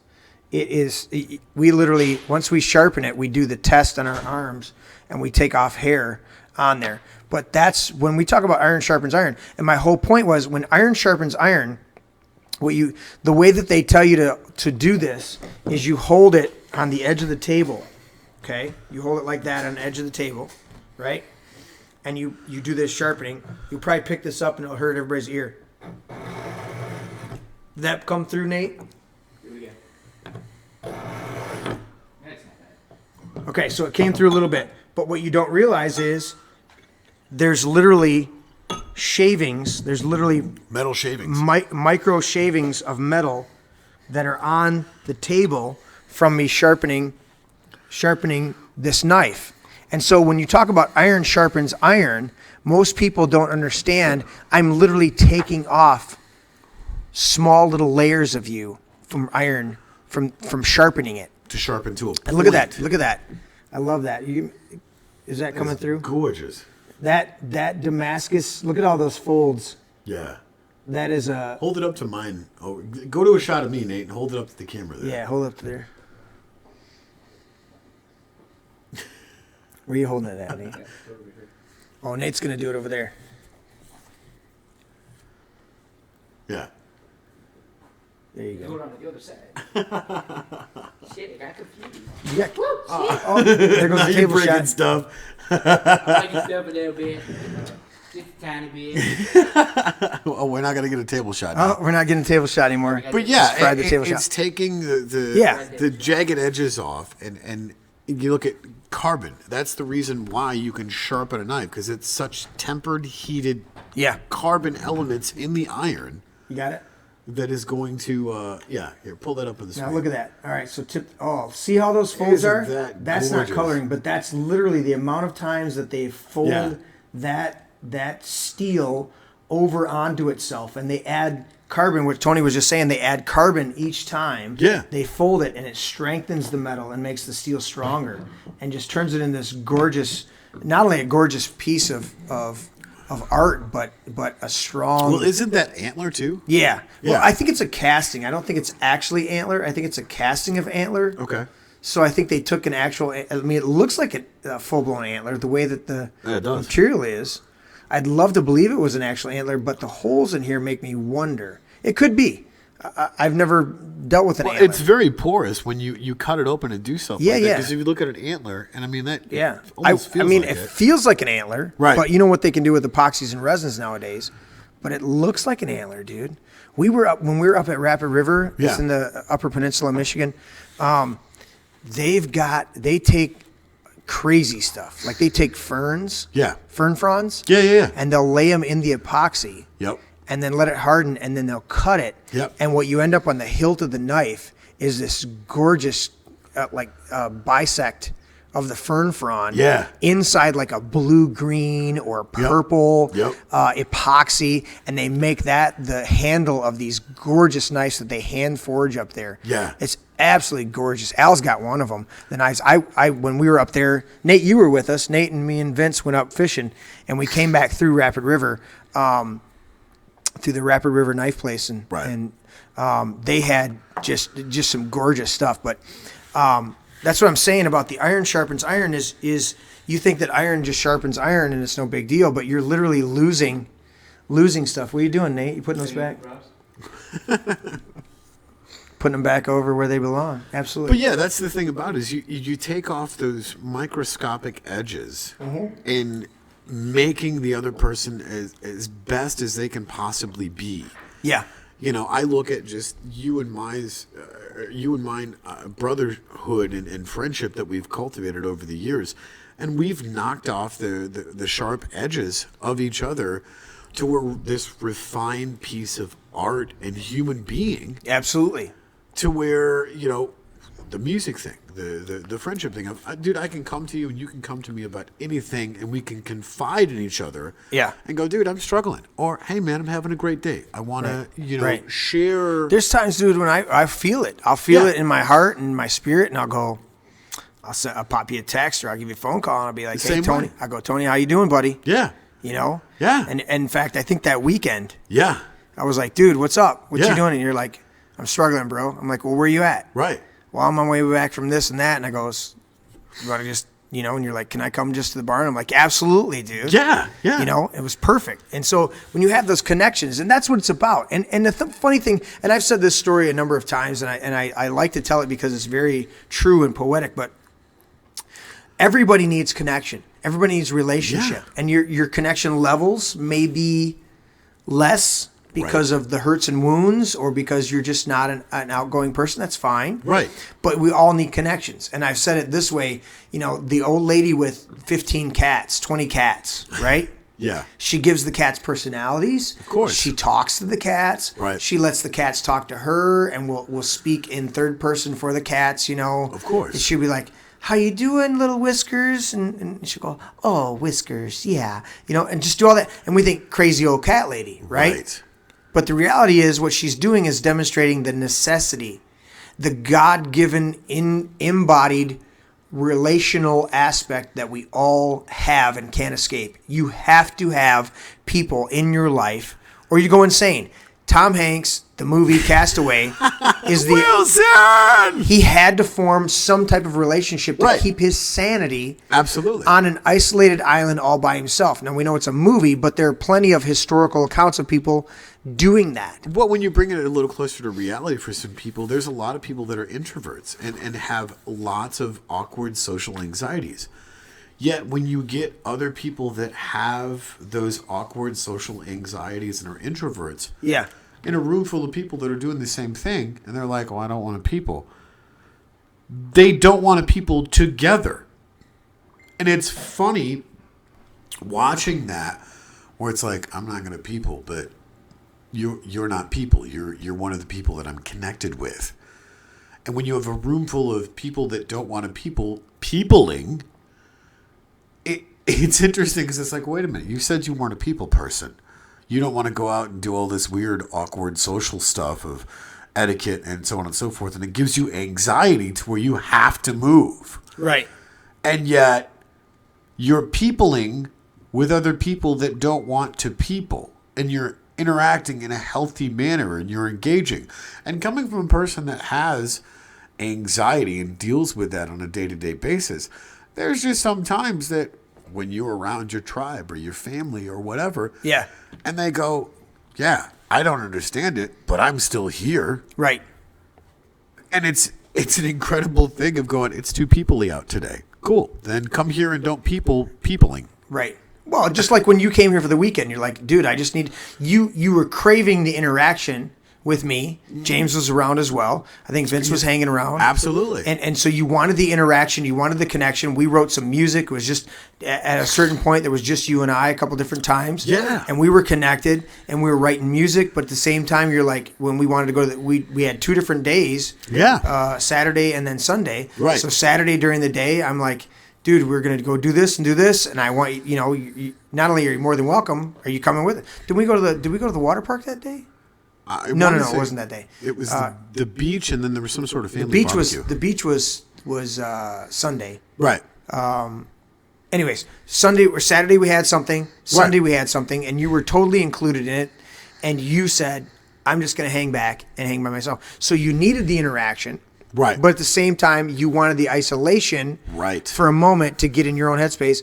And you came out of that whole weekend, refreshed, revived, reset. And it was beautiful. And so people have to understand that it's like, sometimes husbands and wives and husbands need to understand that when they're dealing with their wives, it's like, she doesn't necessarily want me to fix it. Right. But we're fixers. So we want to fix shit. But she doesn't necessarily want me to fix it. Just listen. She wants me to listen. Yeah. And she'll work it out.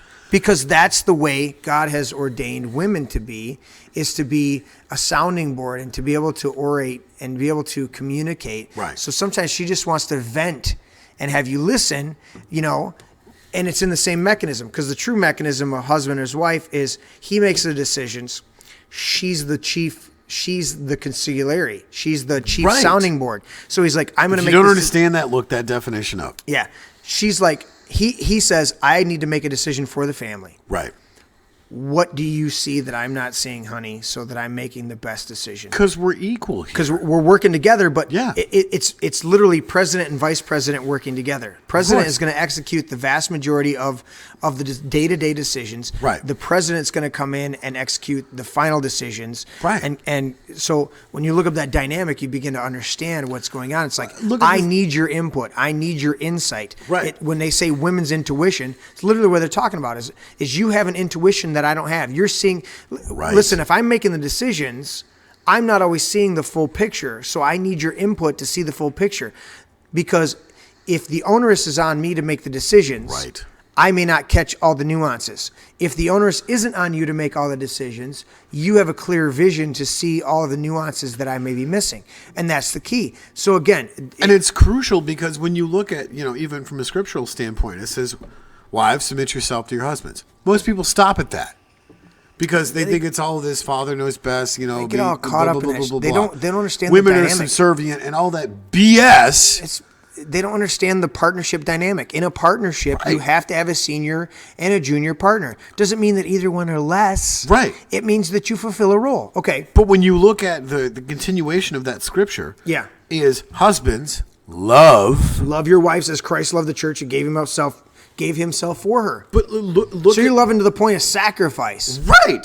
So When they you get look hung at- up and go, oh, women submit. And you go, oh, we got to submit. And you go, yeah, to a dude who's willing to give his life for you.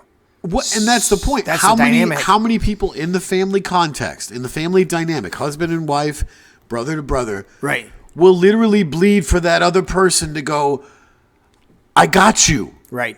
Good, bad, ugly, thick and thin, Right. the whole 9 yards. Yeah, I will I got you. fucking bleed for you because that's how much you mean to me. Exactly. In my life, in a healthy perspective. Healthy. Yeah, we're talking about healthy. All things being Because- equal. Absolutely.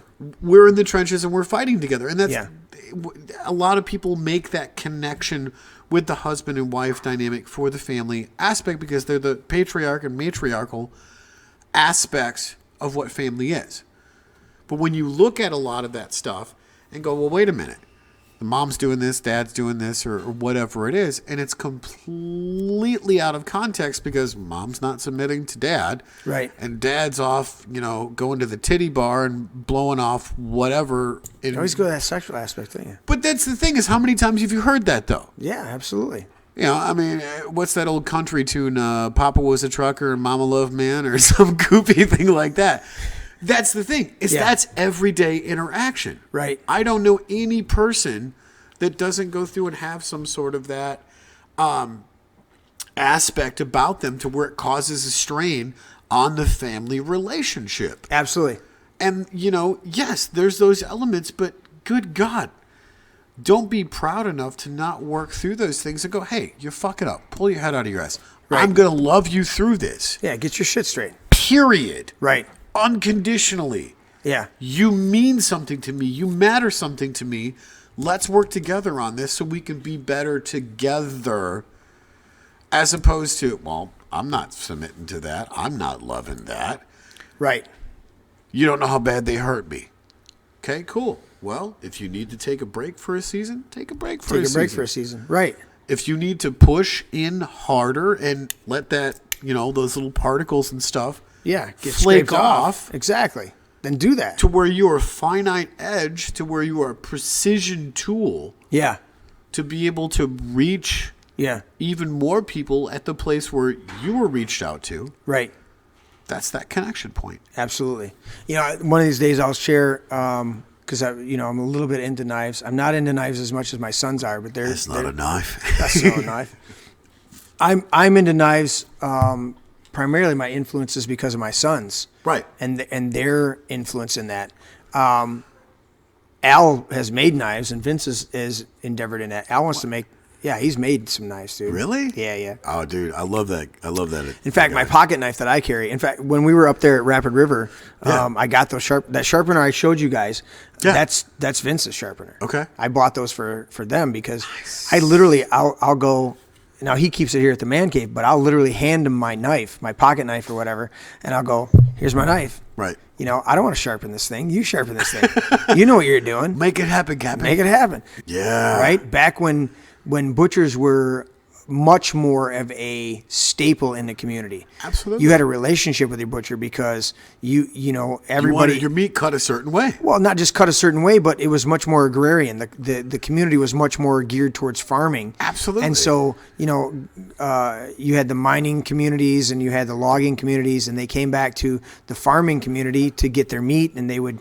My grandfather was a meat cutter by trade. Exactly. And so my grandfather used to sharpen these knives, and so he was like, it was funny. He tells this one story. Grandpa Soika tells the story. He says, I worked all day and I'm doing all this stuff. He's telling me, I come over and I go, Grandpa, what'd you do to your hand? And he goes, kid. And Grandpa was awesome. He's like, I'm working all day in the fucking shop, and I'm cutting things, and I'm doing all sorts of stuff with my knife, and I'm doing it, being careful and everything like that. Right. And he says, I put my knife up and put it back in my pocket, and he says, and I reach over and grab a flathead screwdriver, and I'm doing this thing, and I'm trying to turn this little screw over here, and I stab this fucking thing right into my hand. So he was extremely careful with his knife. Of course. And then he stabs himself with a screwdriver, and another one he told me, he says this one guy at work, because at a certain point in his life, he transitioned and he was, worked as a federal mine inspector. Right. And so he's literally, the one guy says, hey, Paul, you got your pocket knife. And he reaches in and he grabs his pocket knife and he goes to hand it to him and he goes, be careful. Right. And he hands him the pocket knife and he opens it up and he comes back, I don't know what, 15, 20 minutes later, and he's got 4 or 5 cuts on his hands. He's all bloody. He goes, here's your knife, Paul. And he goes, it's pretty fucking sharp, isn't it? He's like, you got to be careful with it, But right. So iron sharpening iron, what you've got to understand in that dynamic is you can bring that blade, depending on the quality of the blade. That's the other aspect that I was going for. And I showed you the Damascus steel on that one, is the quality of the blade. And Grandpa, I can't remember the company. It's in a recording, and maybe I'll share it at one point. But Grandpa, there was one company that he was dealing with, a knife company. Yeah. And he said their blades that they were doing, he said he kept sharpening it, and he'd sharpen it, but then if he made a cut or two, it would dull right up. Right. And he said, finally he got to the point where this blade is like half the width of what it used to be because he sharpened it so much. Right. And he was an old stone guy. Yeah. He had his stone and his oil, and he would sharpen that with a stone. We've got the little gadgets nowadays, but he would do this stone, and he's sharpening this, and he got to the point where he called the company because it was one of those companies that stood behind their product. Of course. And he would send his knife in, they would replace the blade, and he would Right. sharpen it. And he said, one of the last few times that I talked to him before he passed away, he says, lo and behold, he says, they came out with a knife right the year after I had raised a little bit of a stink and talked to him about it. Right. He said they came out with a knife that had a Teflon, I think it was a Teflon, but it was a harder side. The blade, the way that they folded it, had a hard, real heavy, hard side on one side and a softer side on the other side, so it would hold an edge. That's what he would say all the time, is holding an edge. You got to hold that edge. And so when you're talking about people, talking about life, it's like there's one thing for iron to sharpen iron. Right.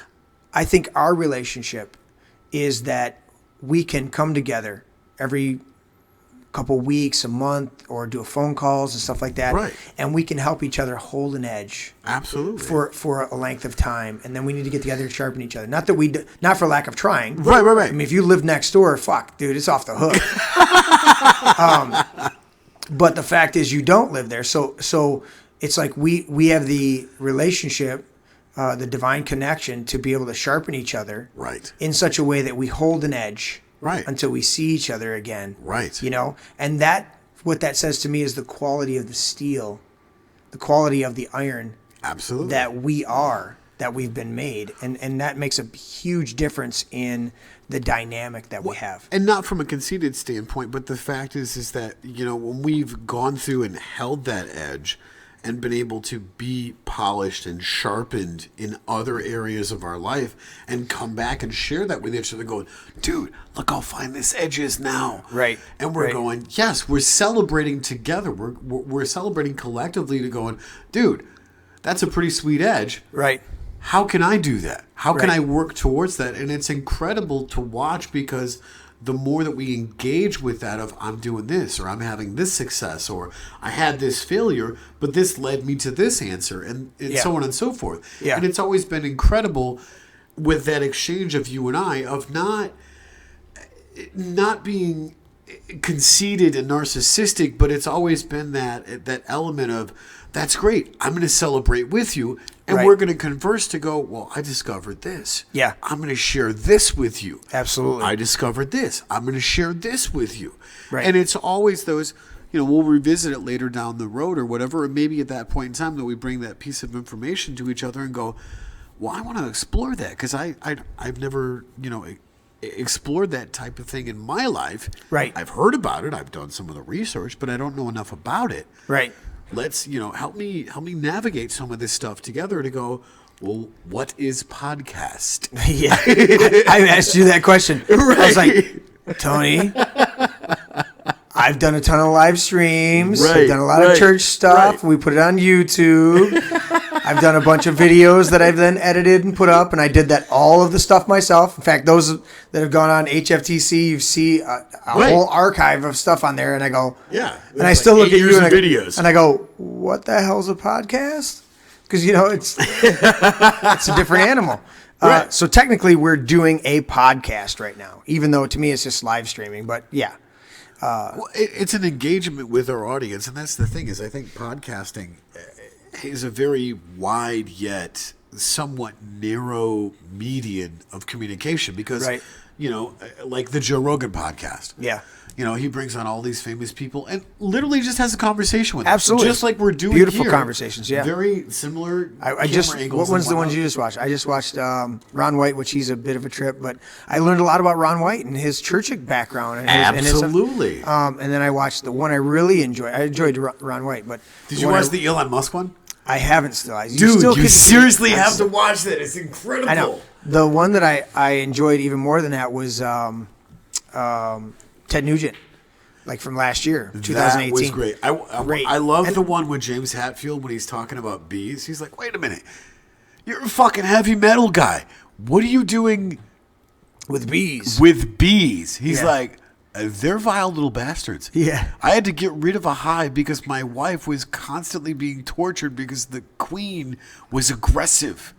And she taught all these other worker bees and How do I go after everybody? drone bees and stuff Yeah. to go after her. And he's like, this is insanity. He's like, well, I can't do that because I don't want my wife pissed off. I love my wife, so I got rid of this. Got rid of them. And he's like, you're James motherfucking Hatfield. What are you doing? What are you doing doing? with bees? What are you He's doing like, with hey, we bees, went to bro? the little meetings and stuff like that. And, he's like, Yeah, you got to be environmental and all that shit. it's so funny. He's like, I just like the honey, but he's like, it's fascinating to learn little intricacies of bees in it. And here's James Hetfield, Right. This great, persona that he's created, being the lead singer and rhythm guitar player of Metallica. Right. But he's geeking about bees, and it's always funny to see someone relate on that. But anyways, I digress with the whole aspect. We're of talking about podcasts. Right, What it but means to do a podcasts. podcast. But going back to the family element, you Absolutely. look at the people that we have exchanged relationships with, Yeah. and created these environments, and going, look, your family, Nate's family, Nate is family. Becky, Heather, Chris, you, me, Mitch.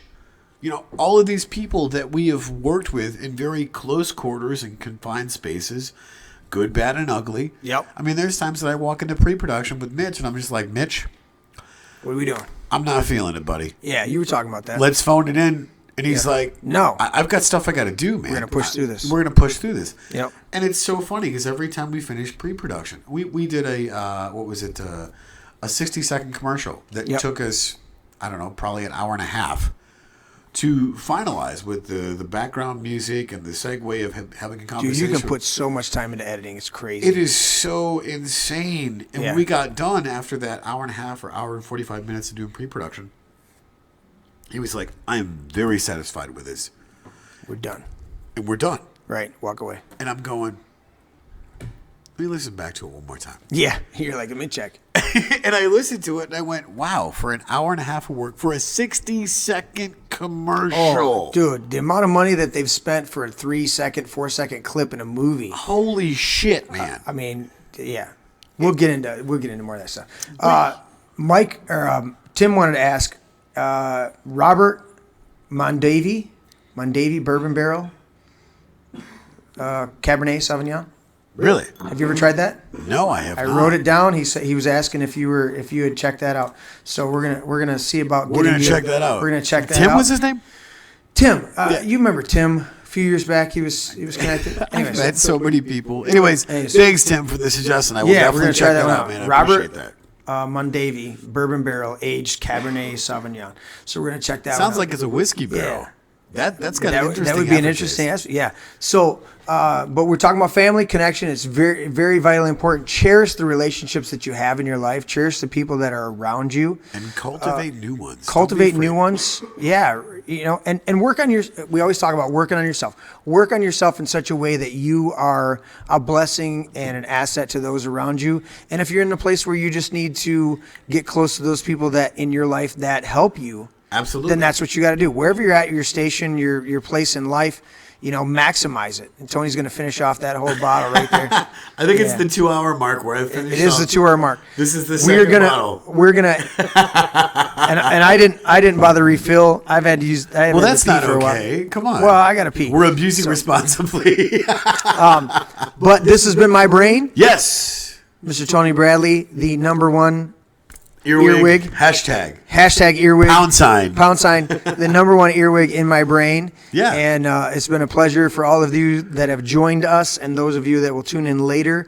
We thank you. We hope you were encouraged and got something out of this. I love sharing my brain because there's a lot of stuff in there. And if I don't get it out, it'll probably explode. Probably. Don't forget to like, share, subscribe. Yep. Hit that notification bell so the minute we go live. Yeah, you guys get that notification. We try to give you like a 10-15 minute lead-in time when we go live, so you got time to get settled and get tuned in. We like to do that countdown, so you got get your popcorn. And thanks to all the people that interacted. Yeah, we got a ton of chat tonight. It was great.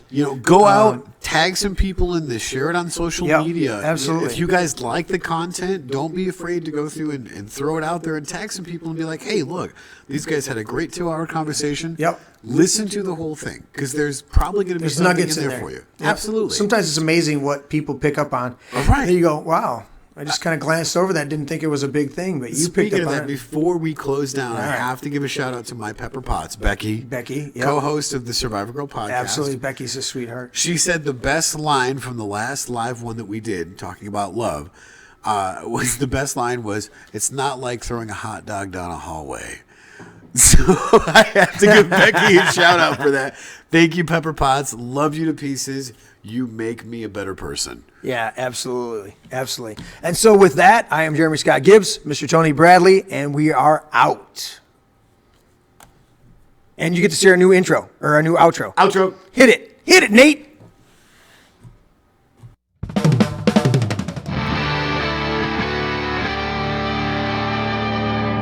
This is my brain. Dad, that's an egg. Yeah, that's an egg. Honey. Dude. That's an egg.